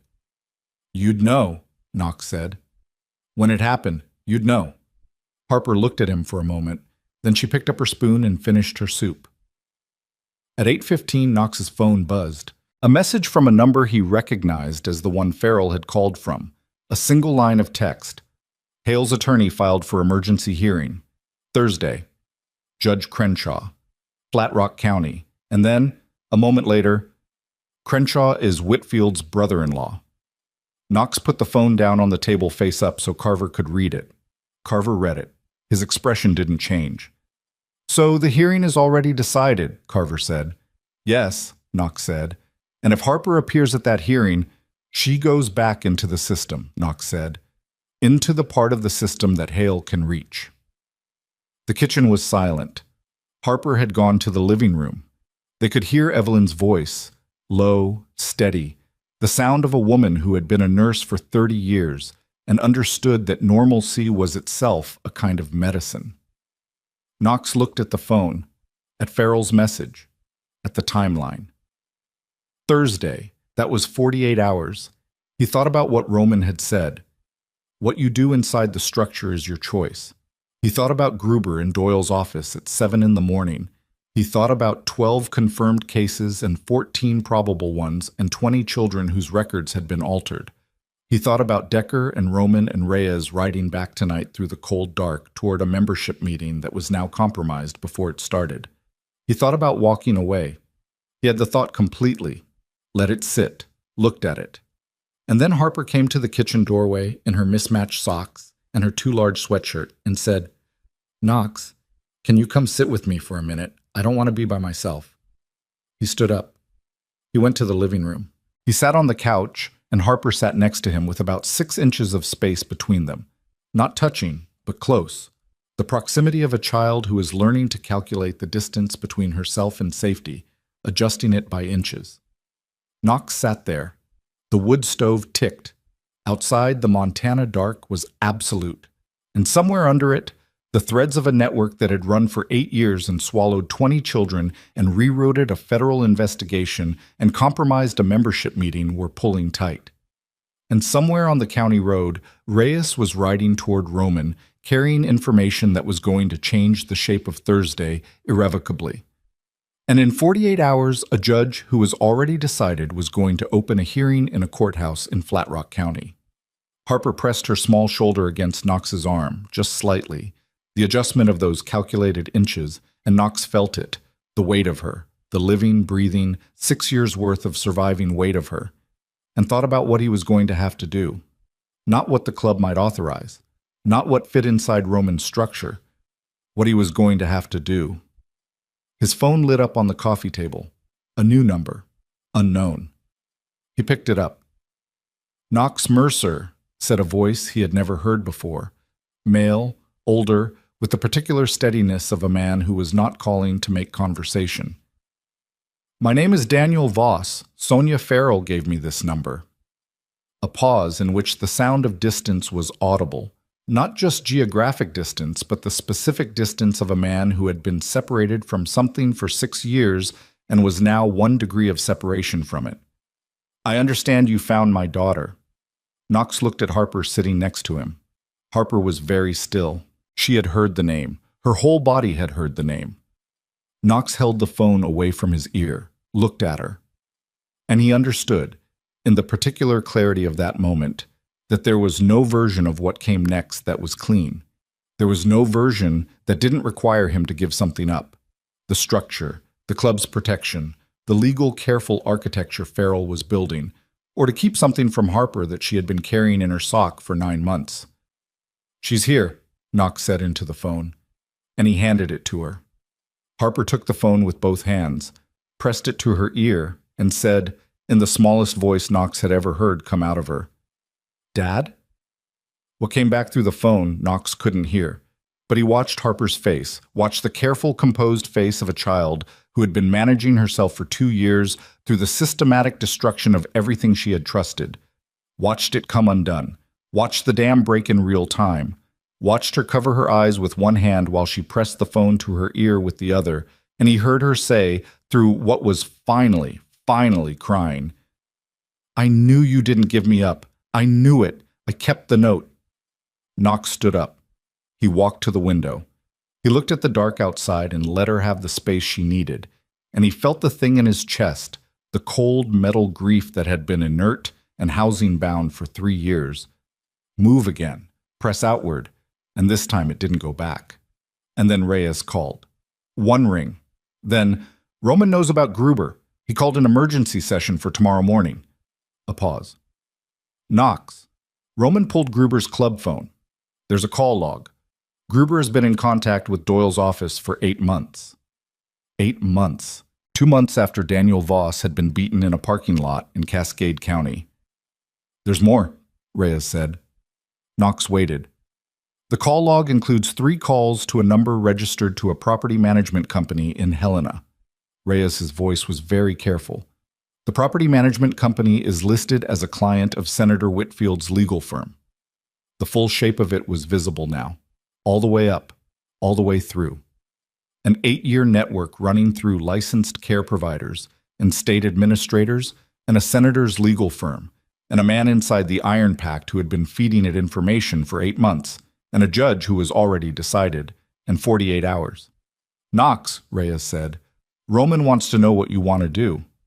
Knox looked at Harper, who was still on the phone, still crying quietly, still holding the phone like it was the most important thing she had ever held. He looked at her for a long moment. "Tell Roman I'll be at the session tomorrow," Knox said. "And after that?" Knox looked at the window, at the dark Montana outside, at the county road that ran east toward Brentford, and the compound and 47 men, and a membership vote that was compromised before it started, and north toward a courthouse, and a judge, and a hearing, and an 8-year network that had survived everything that had been aimed at it so far. "After that," Knox said, "we'll see what the vote says." But they both already knew. Reyes was silent on the other end for a moment that contained its own acknowledgement. Then, "Yeah," he said, "we'll see." The line went dead. Harper lowered the phone. She was still crying quietly, with the careful, muffled quality of a child who has learned to cry small. She looked at Knox. "He wants to see me," she said. "He said as soon as it's safe." "I know. He said he's been trying." Her voice was very precise, managing itself with everything she had. "He said the people who hurt me were the same people who put him in prison. He said he didn't know until after." Knox looked at her. "Do you believe him?" She thought about that. She pressed her hands flat on her thighs. She looked at the phone in her hands, and then at the room around her, and then at Knox. "Yes," she said. "I think I always believed him. I just didn't have anyone to say it out loud to." Knox sat back down next to her. She didn't put the 6 inches of space between them this time. She sat close enough that her shoulder pressed firmly against his arm, and he let it. And the wood stove ticked in the corner, and outside the Montana dark held everything at bay for 1 more hour. And in 48 hours, a hearing was going to open in a courthouse where the judge was already decided, and in the morning there was going to be a membership session that would determine whether Knox walked the next steps with 47 men behind him or entirely alone. He already knew which one it was going to be. He had known it since Gruber, maybe since earlier, since Roman sitting in the armchair looking at a gap-toothed school photograph, since Reyes checking the perimeter without being asked, since Evelyn making soup without ceremony, since Harper pressing her hands flat on the table to anchor herself in the present. He had known it since a frozen road and a child's question in the dark. "Are you going to take me back?" "No." Whatever it cost. No.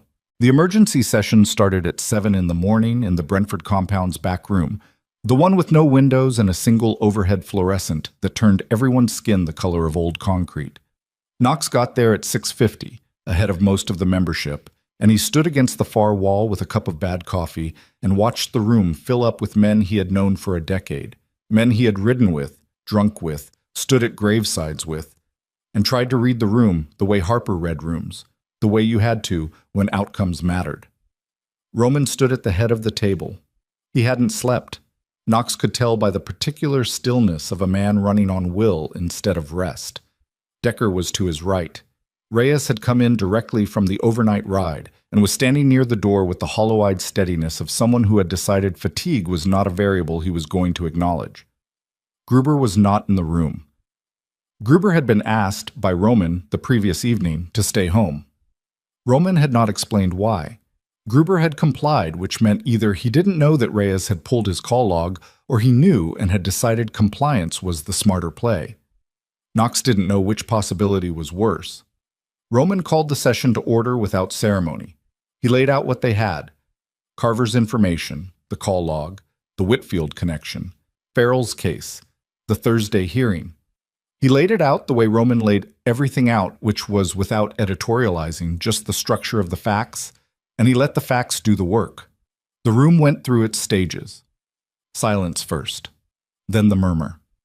Then Phelps, who was exactly who Roman had predicted, leaning forward with his forearms on the table and his jaw set. "We don't know that Gruber is dirty. A call log isn't 8 months of calls," Decker said, "to Doyle's office and to a number connected to Whitfield's firm. 8 months, Phelps. Starting 2 months after Voss got beaten in Cascade County." Phelps looked at Decker. "You're saying one of our own—" "I'm saying the evidence says what it says." The murmur again. Weston across the table. "Even if Gruber is compromised, even if all of this is exactly what it looks like, what we're being asked to do is go up against a state senator. A federal investigation, a court hearing, with a 6-year-old girl at the center of it." His voice wasn't hostile, it was the voice of a man doing genuine arithmetic. "What is the exposure to this club if we're wrong? What is the exposure if we're right, and it goes badly?" Knox looked at Roman. Roman looked at Knox. And Knox pushed off the wall and said, "I'm not asking the club for anything." The room went quiet in a different way. "I found her," Knox said. "She's my responsibility. What I do next is mine. I'm here this morning because Roman called a session, and I respect the process." He looked around the room, at Phelps, at Weston, at the faces he knew and the face of the man from Helena, and the door where Reyes was standing. "But I want every man in this room to understand something. There is a 6-year-old girl in Evelyn Hart's house who has been carrying a note from her father in her sock for 9 months because it was the only proof she had that someone loved her. A judge who has already bought is going to open a hearing in 48 hours to send her back to the woman who tied her to a tree." He paused. "I am not letting that happen. That's not a club decision. That's mine." Silence. Then Roman said, very quietly, "Meeting adjourned." Phelps opened his mouth. Roman looked at him once. Phelps closed his mouth. It was the fastest session in iron-packed history. Men filed out. Some of them looked at Knox as they passed. Some with the careful, neutral expression of men who had not decided. Some with something that wasn't quite acknowledgement and wasn't quite solidarity, but lived in the territory between them. Decker stopped next to Knox on his way out and didn't say anything. He put his hand on Knox's shoulder for exactly 2 seconds. Then he left. Reyes stayed. Carver stayed. Roman stayed. And then Roman's phone rang. He looked at the screen. His face did something that Knox had never seen Roman's face do in 11 years. And Knox's body knew what it meant before his mind did, the way bodies know. Roman answered, listened for 20 seconds, said nothing, ended the call. He looked at Knox and the specific color had gone out of his face. "That was Evelyn," Roman said. The fluorescent buzzed overhead. "They're gone," Roman said. "Evelyn went to check on Harper 20 minutes ago. The guest room window was open, both of them, Harper and Carver's contact from last night. The woman Farrell left behind to monitor the location." He stopped. His jaw worked. Evelyn found a phone. Smashed. On the guest room floor. Knox was already moving. He heard Roman behind him. "Knox!"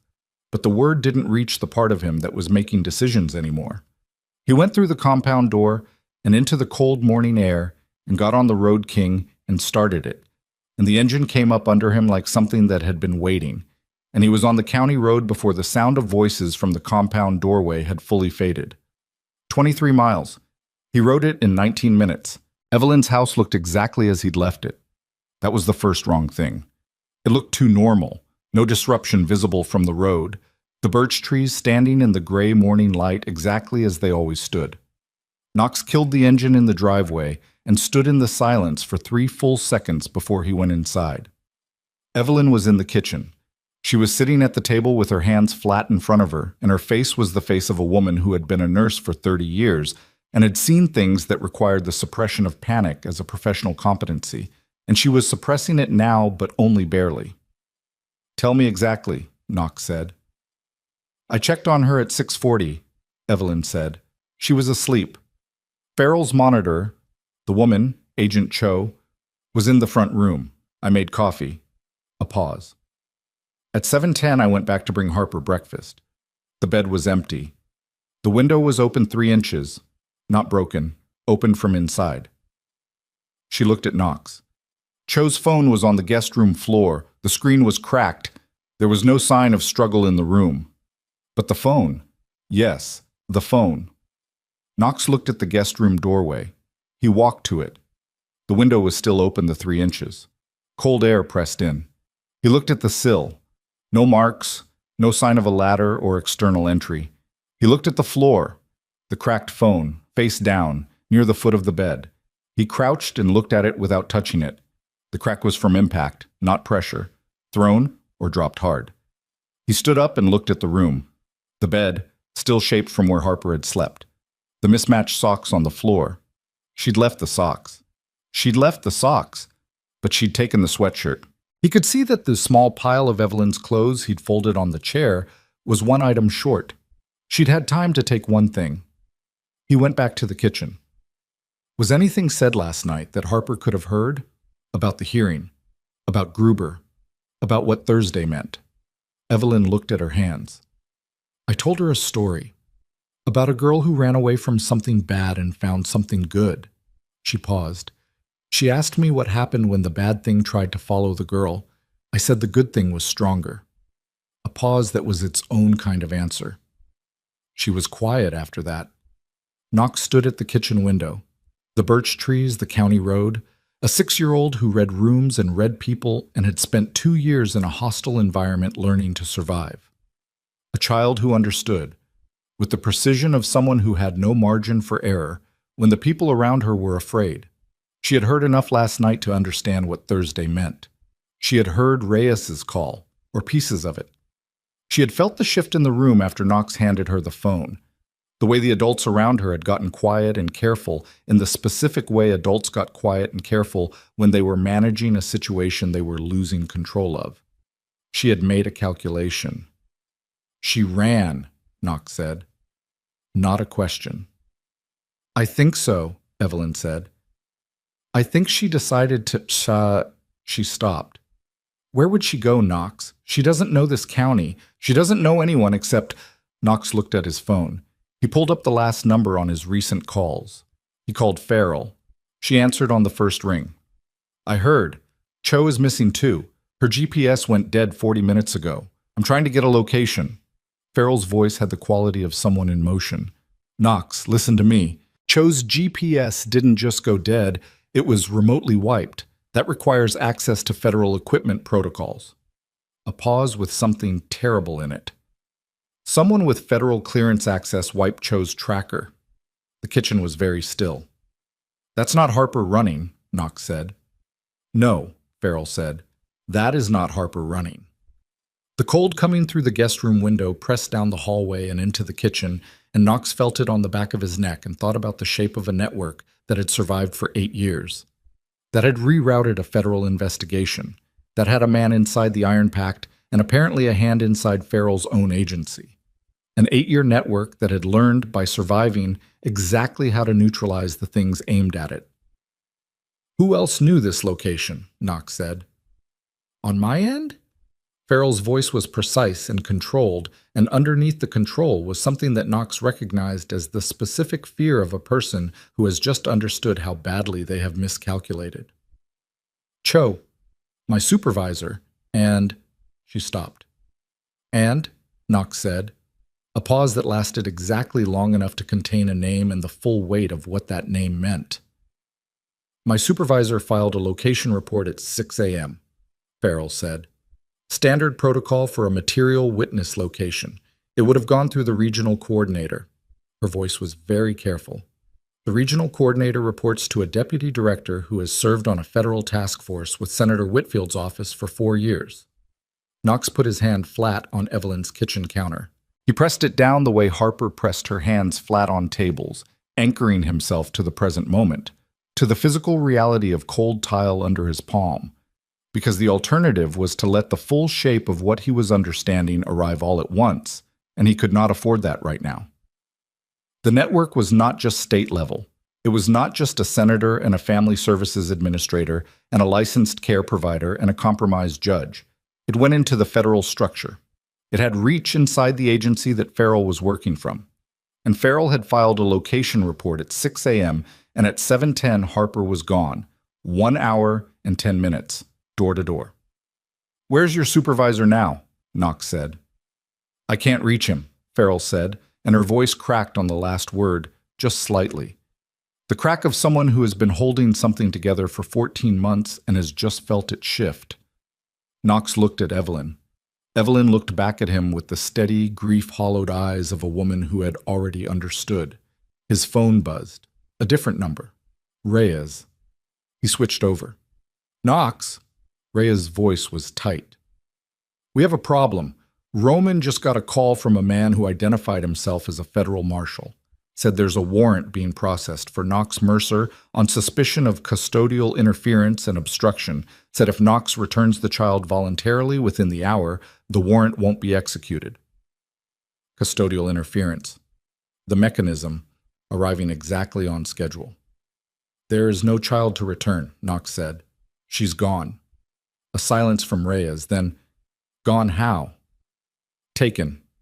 40 minutes ago. Federal equipment was used to wipe the monitor's tracker." The silence from Reyes lasted 3 seconds. It was the silence of a man recalculating the size of what he was inside. "Knox," Reyes said, "if they're issuing a federal warrant, if they can get federal machinery moving against you, you have maybe 2 hours before this location is known, and every move you make is documented and used." "I know." "Roman says—" Reyes stopped, started again. "Roman says to tell you he's sorry about Thursday. He says the vote would have gone the right way." Past tense. Would have. Because Thursday no longer mattered, because the network had moved first, and the network had Harper, and the window that Farrell had described was not narrowing anymore. It had closed. Knox stood in Evelyn's kitchen with the cold coming down the hallway and the weight of everything he had been carrying for 3 years pressing against the weight of everything he had taken on in the last 36 hours. And he thought about a man in a Billings safe house who had tried to fix something alone and nearly died for it. He thought about Harper's voice on the phone. "I knew you didn't give me up." He thought about a note carried in a sock for 9 months. He put the phone in his pocket. He looked at Evelyn. "I need to know," he said, "if you have any idea where a 6-year-old girl who has spent 2 years learning to survive would run if she was scared and had 30 seconds to decide." Evelyn looked at him. Then she looked at the kitchen table, at the spot where Harper had sat, at the flowers still on the counter from the biscuits. "She asked me something last night," Evelyn said quietly. "After the phone call, she asked me how far away Billings was." Knox felt the cold on his neck go all the way down his spine. Billings, 240 miles east on Interstate 90. A 6-year-old girl with no money, no phone, no shoes except borrowed ones, running east on a county road toward a highway, toward a city where her father was in a safe house whose address she did not have. Running toward the only thing she had ever been certain of. Knox moved for the door. Evelyn caught his arm. "Knox!" Her grip was surprisingly strong. 30 years of emergency medicine in it. She looked up at him with the steady, direct eyes of a woman who had never once told a patient something untrue to make them feel better. "If they have federal reach, if this goes as high as you're saying, you walk out that door, you are not coming back from this the same way you went in." He looked at her hand on his arm, then at her face. "I know," he said. She held his arm for 1 more second. Then she let go. He went through the door into the Montana morning, into the cold that had settled in and intended to stay, and he got on the Road King and started it, and the engine came up under him with the sound of a decision that had already been made, and he turned east on the county road and rode toward a highway, and a girl who was running toward something she believed in with everything she had. Behind him, a phone was ringing in Evelyn's kitchen that nobody was going to answer.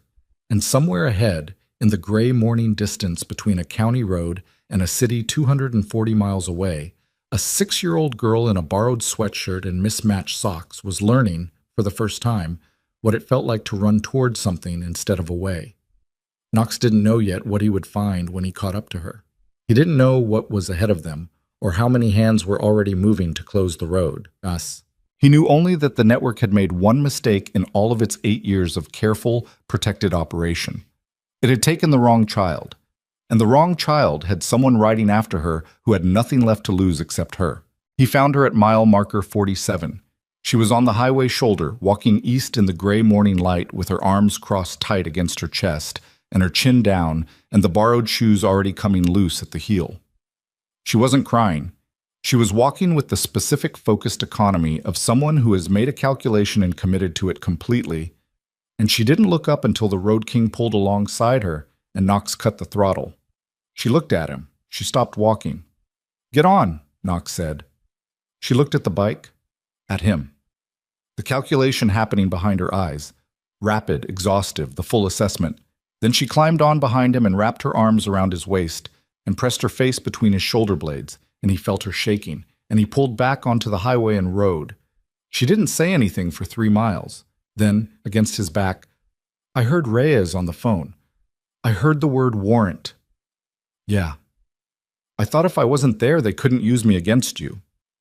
Knox kept his eyes on the road, the gray morning opening up ahead, the highway running east through the foothills, the sky the color of something that hadn't decided yet what it was going to do.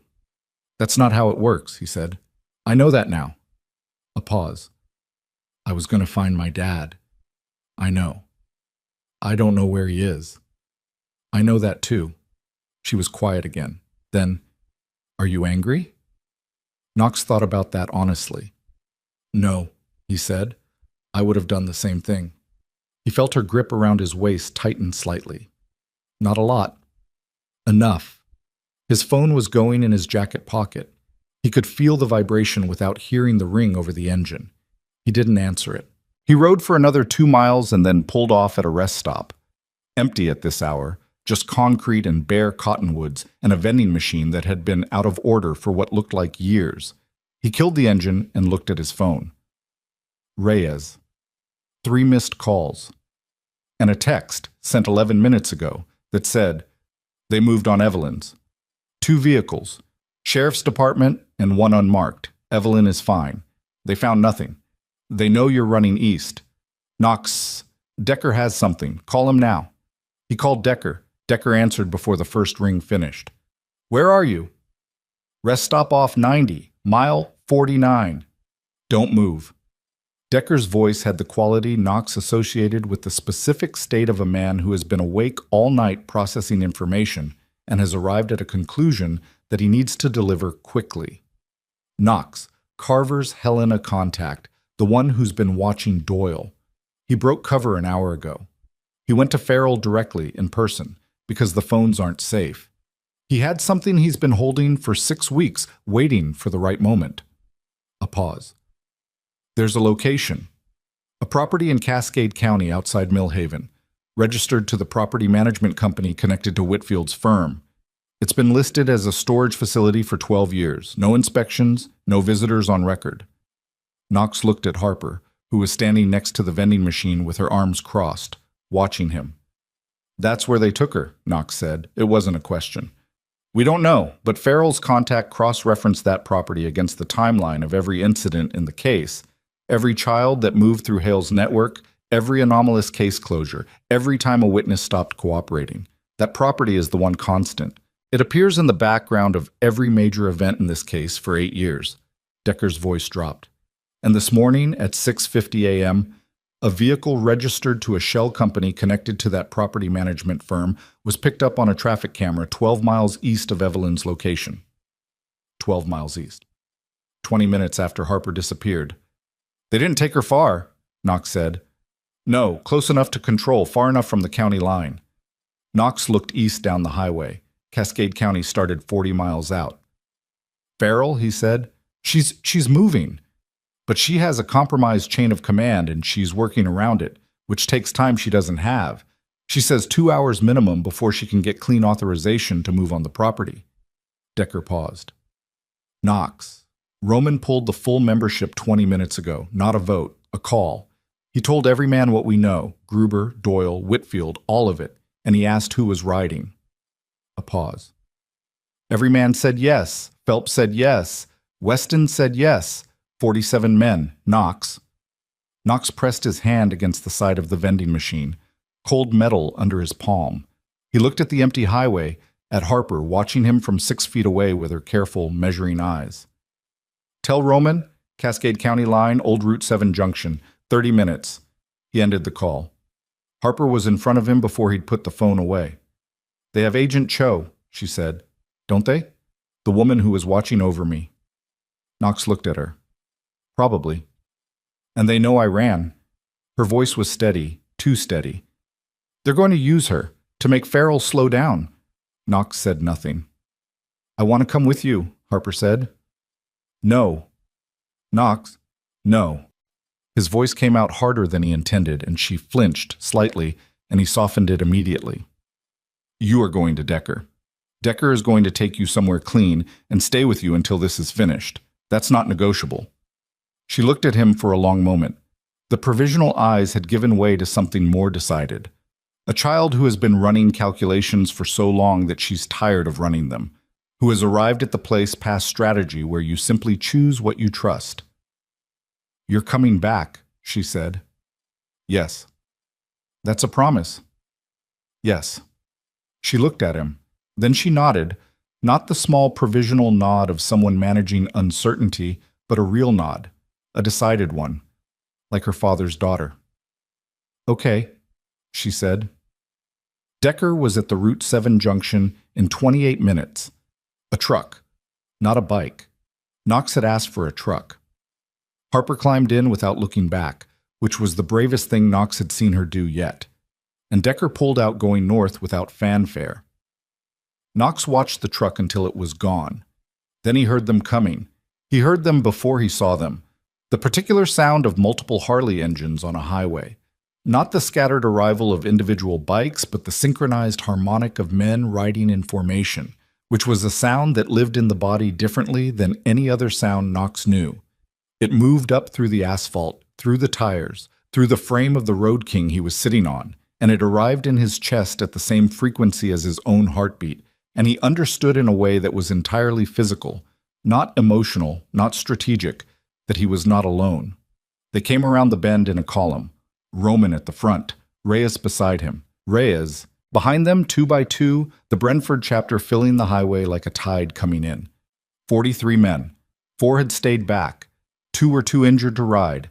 2 were managing the club's official position, building the paper trail that would distance the organization from what was about to happen. The remaining 43 had made a different decision. Roman pulled up next to Knox and killed his engine. The column stopped. 43 engines going quiet in sequence was its own kind of sound, a subtraction that was louder than the noise had been. Roman looked at Knox. Knox looked at Roman. Cascade County, Knox said. Lead out, Roman said. They found the property from the road, a chain-link fence line running back from the highway into a stand of lodgepole pines, a gravel access road, a gate with a padlock that was newer than everything else around it, which was itself information. Beyond the tree line, the roof line of a large metal building, the kind that could have been agricultural storage or a processing facility, or nothing at all from the outside. Knox had expected more visible security. The absence of it was wrong in a specific way. Not the wrongness of an empty place, but the wrongness of a place that had learned not to look like what it was. Roman had Phelps and 2 others take the fence line east. Reyes took 4 men west.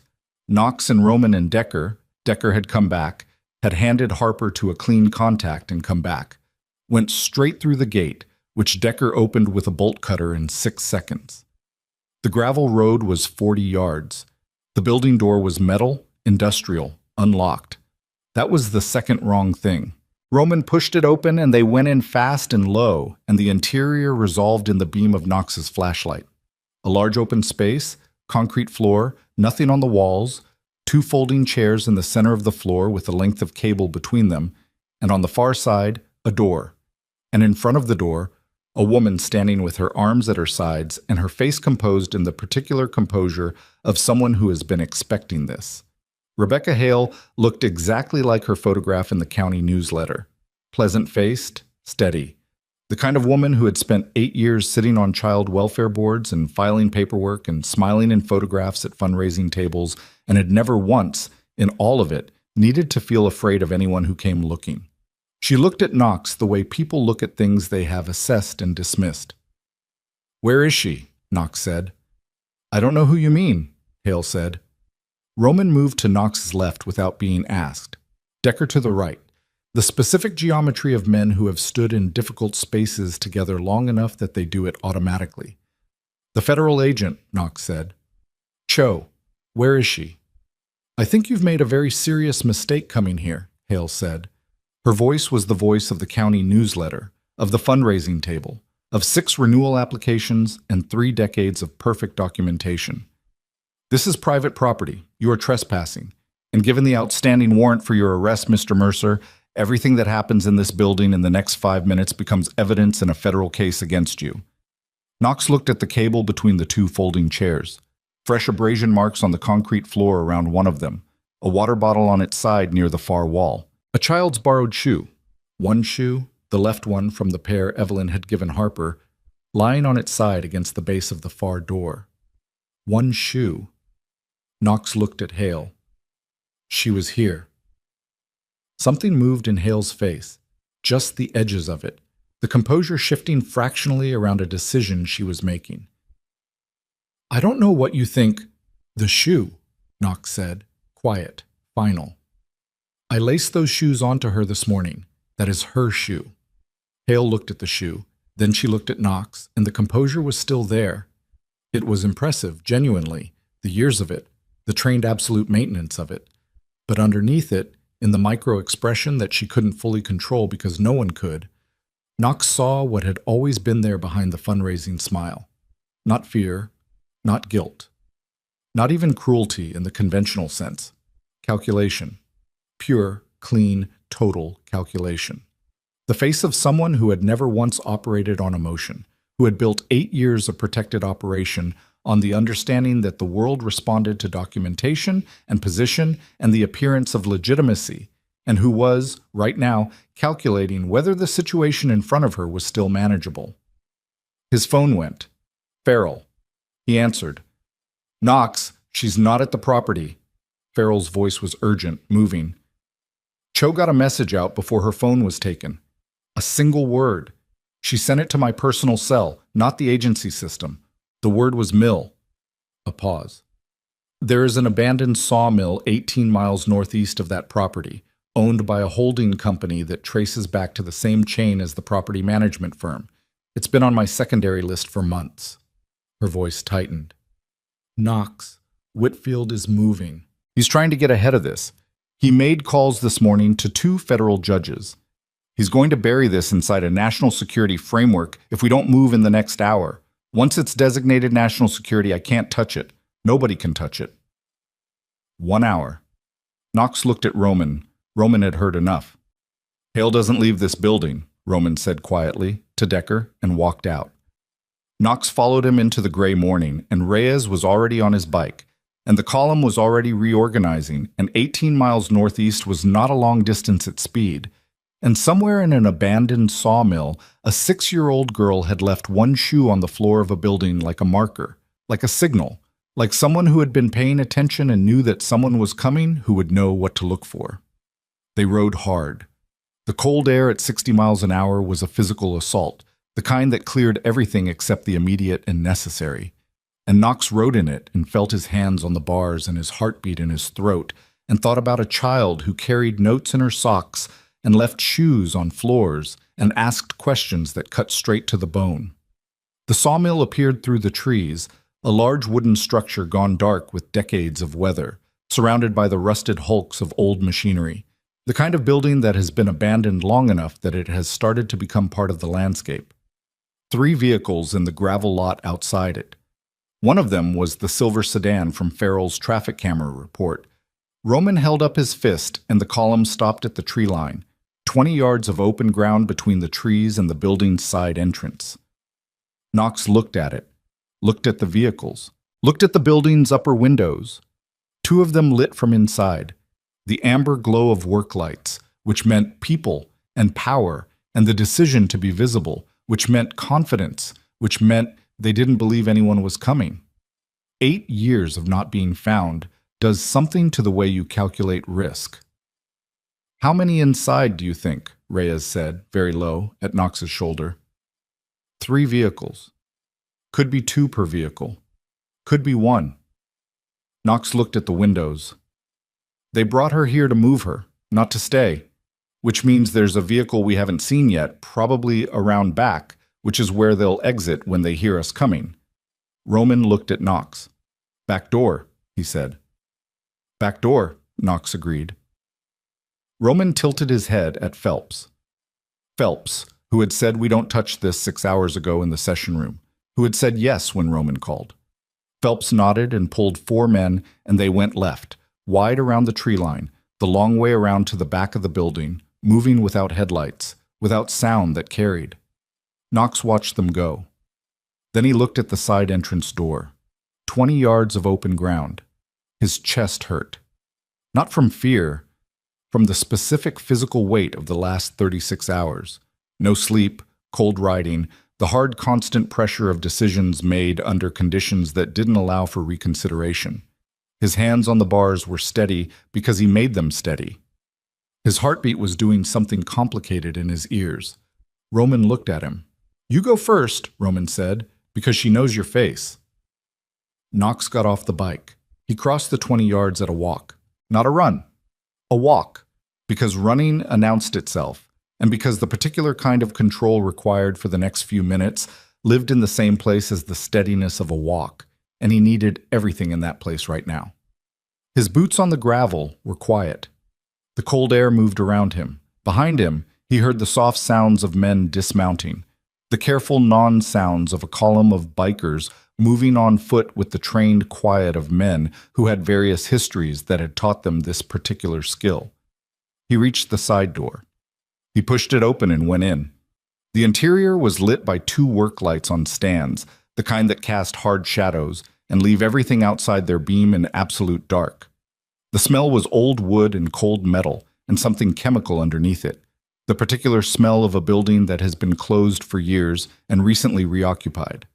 The floor was rough-cut boards, thick with old sawdust, and his boots found the texture of it immediately. She was in the far corner. Harper. Sitting against the wall with her knees pulled up and her arms around them, one shoe on and one shoe off, and beside her, zip-tied to a support beam, a woman in a dark jacket who had to be conscious, her head up, her eyes finding Knox in the dark, with the trained alertness of a federal agent who has been waiting for an outcome and is now assessing which one has arrived. Harper looked at Knox. Her face did the thing it had done that first night in the trees. The careful, measuring, not yet decided look. Then something shifted in it. He was here. He had said he would come back. "Knox," said a voice from his right. He turned. There were 2 men between him and the work lights. One Knox didn't know, large, with the professional stillness of hired security, and one Knox did know. Younger than Knox by 10 years, dark-eyed, the Helena chapter cut still on his shoulders. Carver. Knox looked at him. The shape of the last 36 hours reorganized itself one final time. The arrival at Evelyn's, the perfectly timed briefing, the Helena contact who had provided the property information that had sent Knox to the wrong location, the 6-week delay in bringing that information forward, the remote wipe of Cho's tracker that required federal protocol access, the network that had survived 14 months of Farrell's investigation, reorganized itself around the fact of Carver standing between Knox and Harper with his hands loose at his sides and his face doing the thing that Roman's face had done this morning, the thing Knox had never seen before. Not guilt. Something past guilt. The face of a man who has been inside something for so long that he has lost the angle from which it looks like what it is. "How long?" Knox said. Carver looked at him. 3 years, he said. Before you ask, I didn't know about the children. Not at first. His voice was flat, factual. The voice of a man delivering a briefing one final time. By the time I knew, I was in too far to get out clean. Harper, Knox said without looking away from Carver. Go to the door, now. She doesn't move, said the man Knox didn't know. Harper, Knox said again, the same tone, steady, final. Go. She moved. She got up from the wall and she moved toward the door, and she was fast, faster than a 6-year-old in one shoe on rough board should have been. And the man who didn't know her reached for her arm, and Cho, zip-tied to the beam, drove her knee into his kidney from her position on the floor with the precise efficiency of someone who had been waiting for exactly this moment. And he went sideways, and Harper hit the door, and it opened, and she was out. Knox was already moving. Carver stepped into him, and Knox took the impact and drove forward with it. Not clean, not technique, just the raw physics of a larger man with more forward momentum. And they went into one of the work light stands, and it went over and the room went half dark. Knox got a hand on Carver's collar and drove him into the wall, and Carver hit it hard, and Knox felt the impact in his shoulder and didn't let go. The children, Knox said. His voice was not loud. Every child in that network, you know names, you know locations, you know the full structure. All of it goes to Farrell. Everything. Carver's face in the half-dark. The past guilt thing. They'll kill me. That's not my problem, Knox said. The children are my problem. Behind him, the side door opened and Roman came through, and then Reyes, and then 3 more men. And the situation in the sawmill reorganized itself quickly and without drama the way situations reorganize when the numbers shift decisively. The man Knox didn't know was on the floor holding his kidney. Carver stopped moving. Knox's phone went. Farrell. I have clean authorization, Farrell said. 20 minutes out. Knox. Whitfield's office just went dark. All communications. He knows it's over. A pause. Is Harper safe? Knox looked at the door. Through it, in the gray morning outside, he could see Harper standing in the gravel lot with Phelps. Phelps, who had said yes when Roman called, crouched in front of her, speaking to her at her level, and Harper's face in profile, and her one-shoed foot, and the way she was standing, straight up, arms at her sides, chin level. Not running, not collapsed. Standing the way she'd been standing since a pine tree on a frozen road, like someone who has already survived the worst thing and is waiting to find out what comes next. She's safe, Knox said. And you? Knox looked at the sawmill around him, at Roman and Reyes and the men behind them, at Carver against the wall and the overturned work light and the rough-cut boards and the old sawdust and the smell of a building that had held bad things for too long. His shoulder was going to hurt tomorrow. His hands were shaking slightly, the fine motor tremor of adrenaline metabolizing. He was cold all the way through, and had been for 36 hours, and he could not remember the last time he had felt warm. Working on it, he said. Through the door, in the gravel lot, Harper turned her head and looked directly at the building, as if she knew exactly where Knox was standing inside it, as if the 6 inches of distance she'd calculated and recalculated for 2 days had already resolved itself into something more certain. She waited. And inside the sawmill, in the half-dark and the cold and the old sawdust, Knox Mercer stood between what had happened and what was going to happen next, and understood that the worst of it was over, and that the hardest part, the part that came after, the part that required a different kind of showing up, was just beginning. Farrell arrived in 19 minutes with 4 clean agents and a federal prosecutor she'd been keeping in reserve for 6 weeks, waiting for the moment when the chain of command was short enough to trust. She walked into the sawmill and looked at what Knox had left her. Carver against the wall, the hired man on the floor, Cho freed from the beam and sitting with her back against it drinking water from a bottle Reyes had produced from somewhere. And she looked at Knox and didn't say anything for a moment. Then she said, Whitfield surrendered to federal marshals in Helena 40 minutes ago. The sawmill was quiet around that. Doyle? Knox said.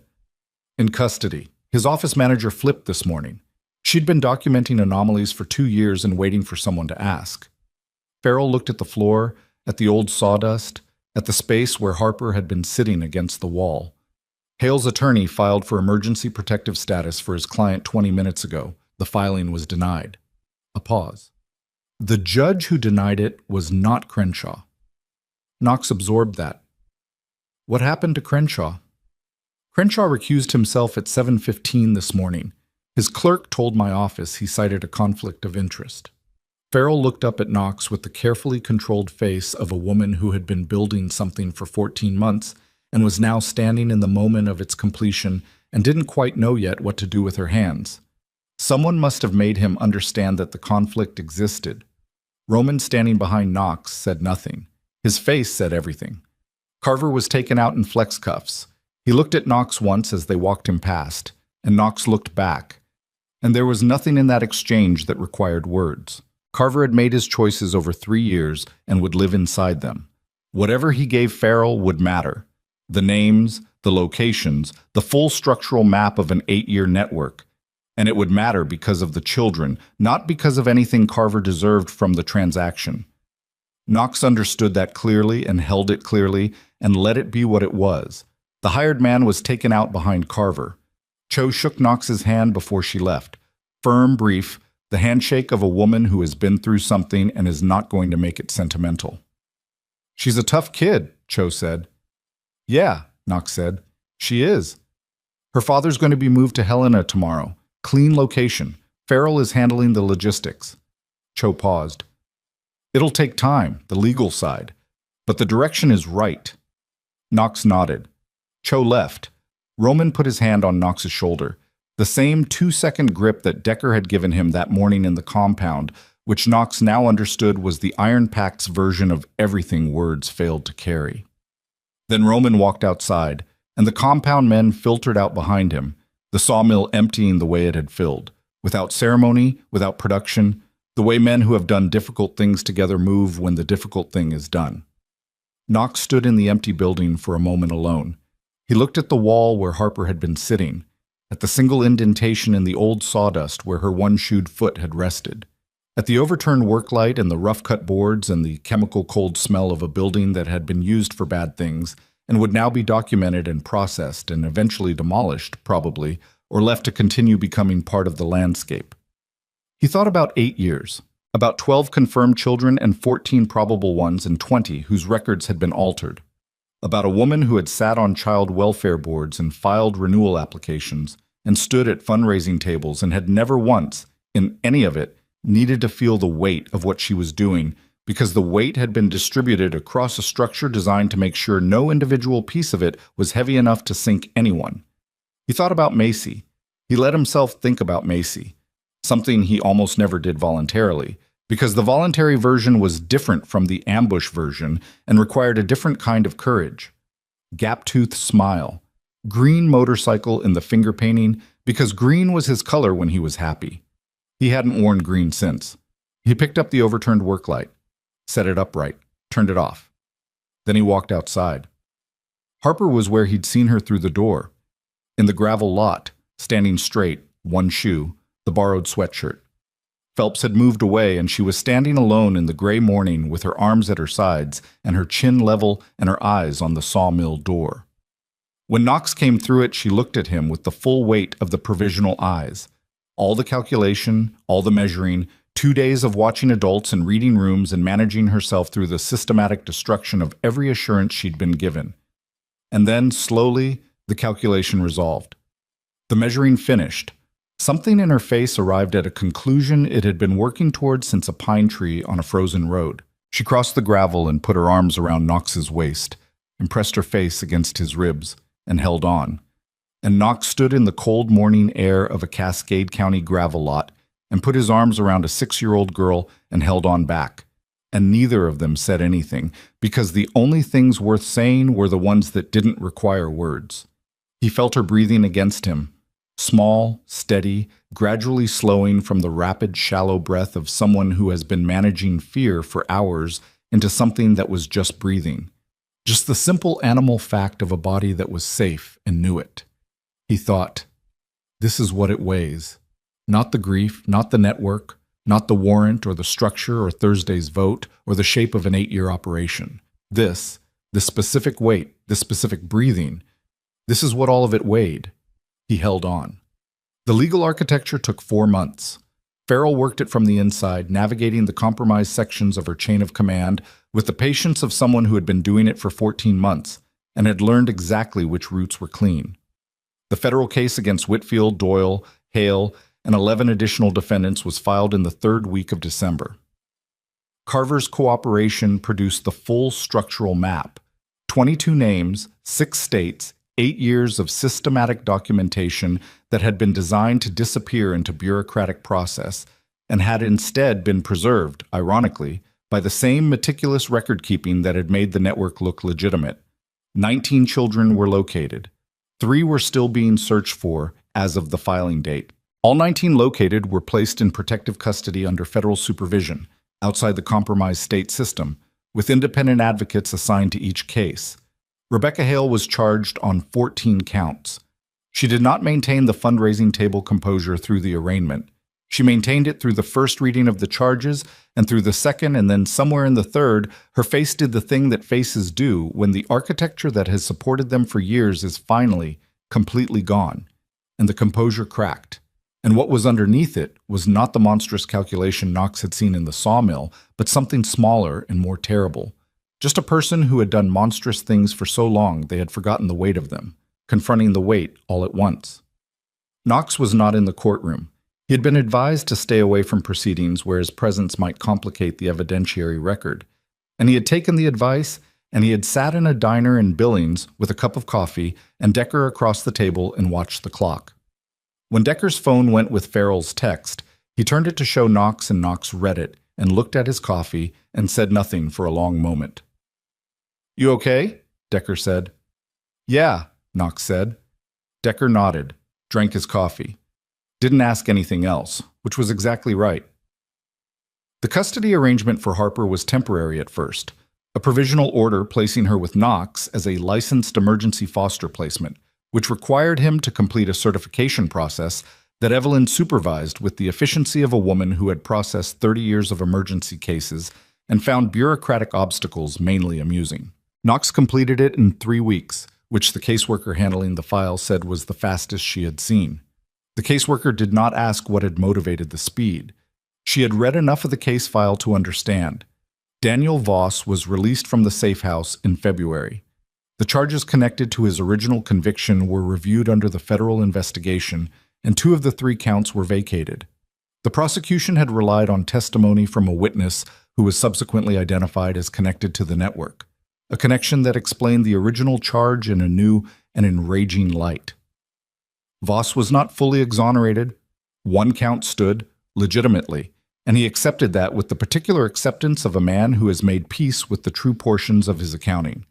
He came to Brentford on a Thursday in February, driving a 10-year-old truck that needed work, and Knox met him in the driveway of the house Knox had been renting since October. A 2-bedroom outside town with a yard and a garage big enough for the Road King and a workbench he'd been meaning to set up since he moved in. Voss was 38, and looked it in the way that certain 38-year-olds look their age. Not old, but marked.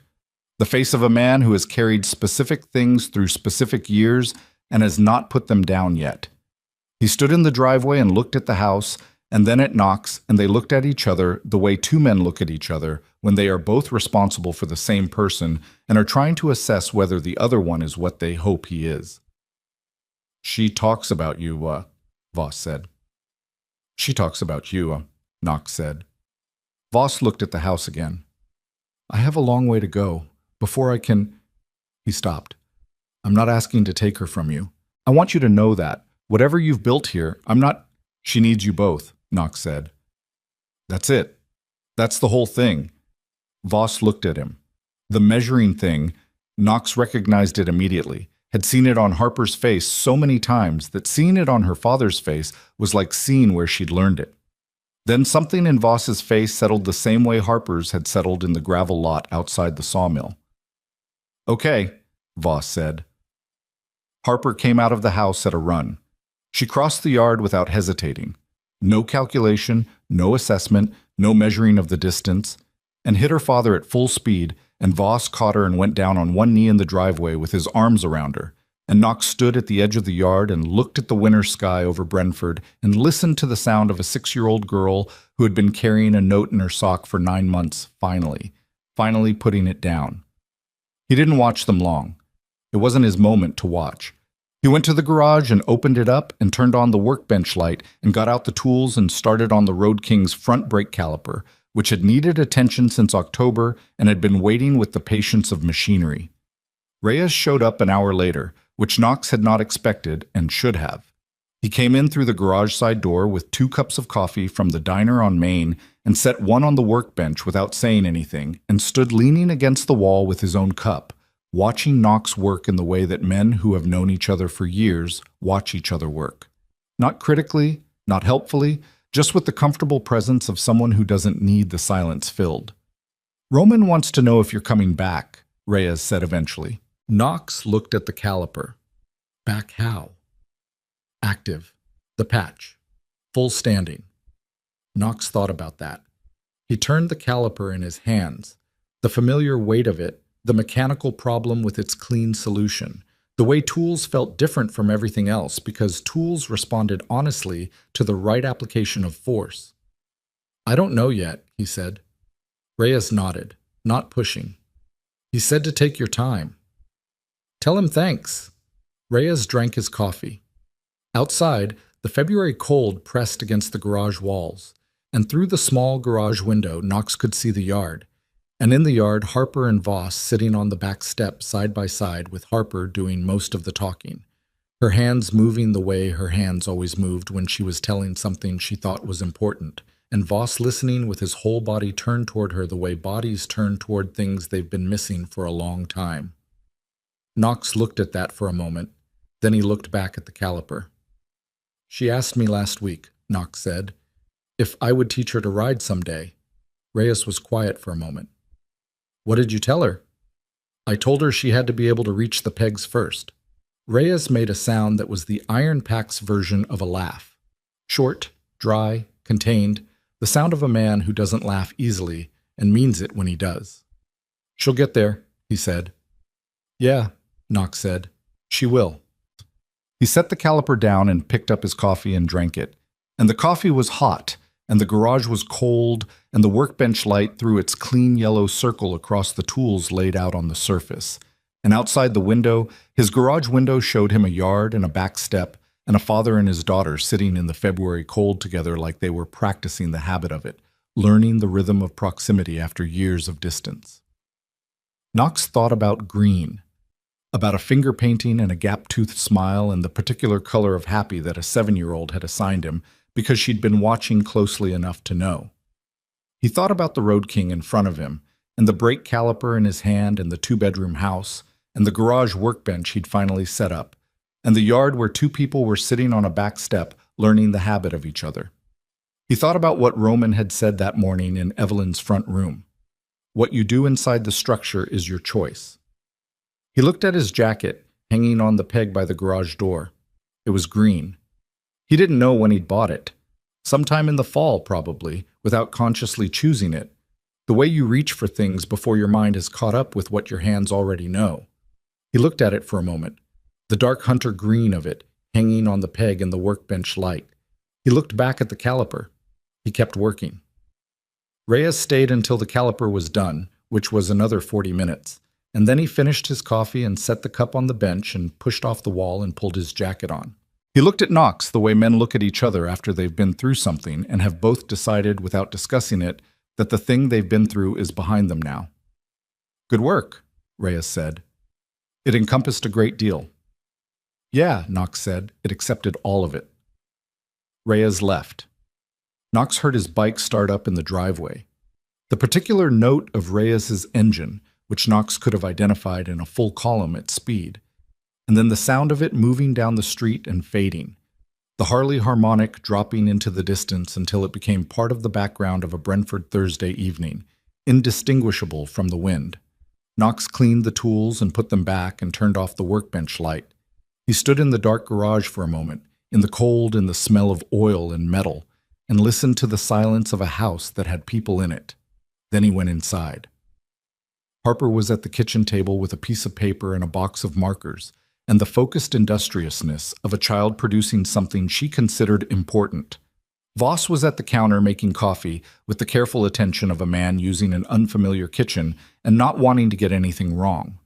The room smelled like coffee, and the particular warmth of a heated space after cold, and the overhead light made everything amber and close. Harper looked up when Knox came in.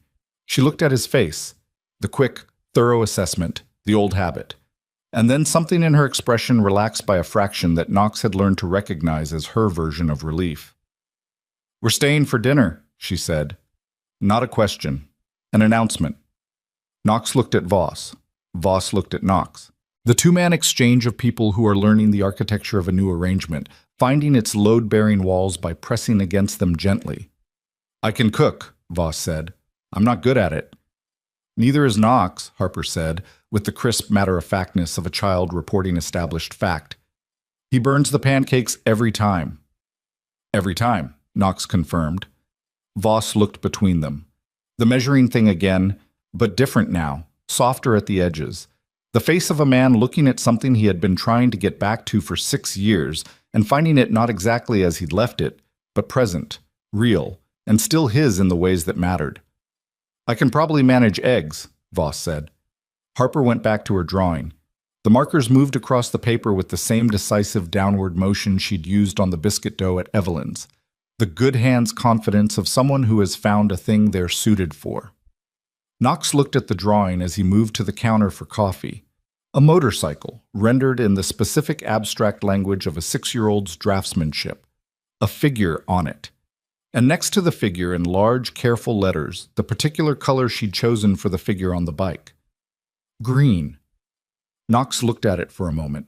Then he looked at the window above the sink, at the dark February outside, at the distant reflection of the kitchen in the glass, the amber light, the 3 people in it, the table with the markers and the drawing, the coffee making its sound on the counter.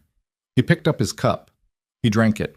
Outside, somewhere on the Brentford Road, the last echo of a Harley engine dissolved into the Montana dark and was gone.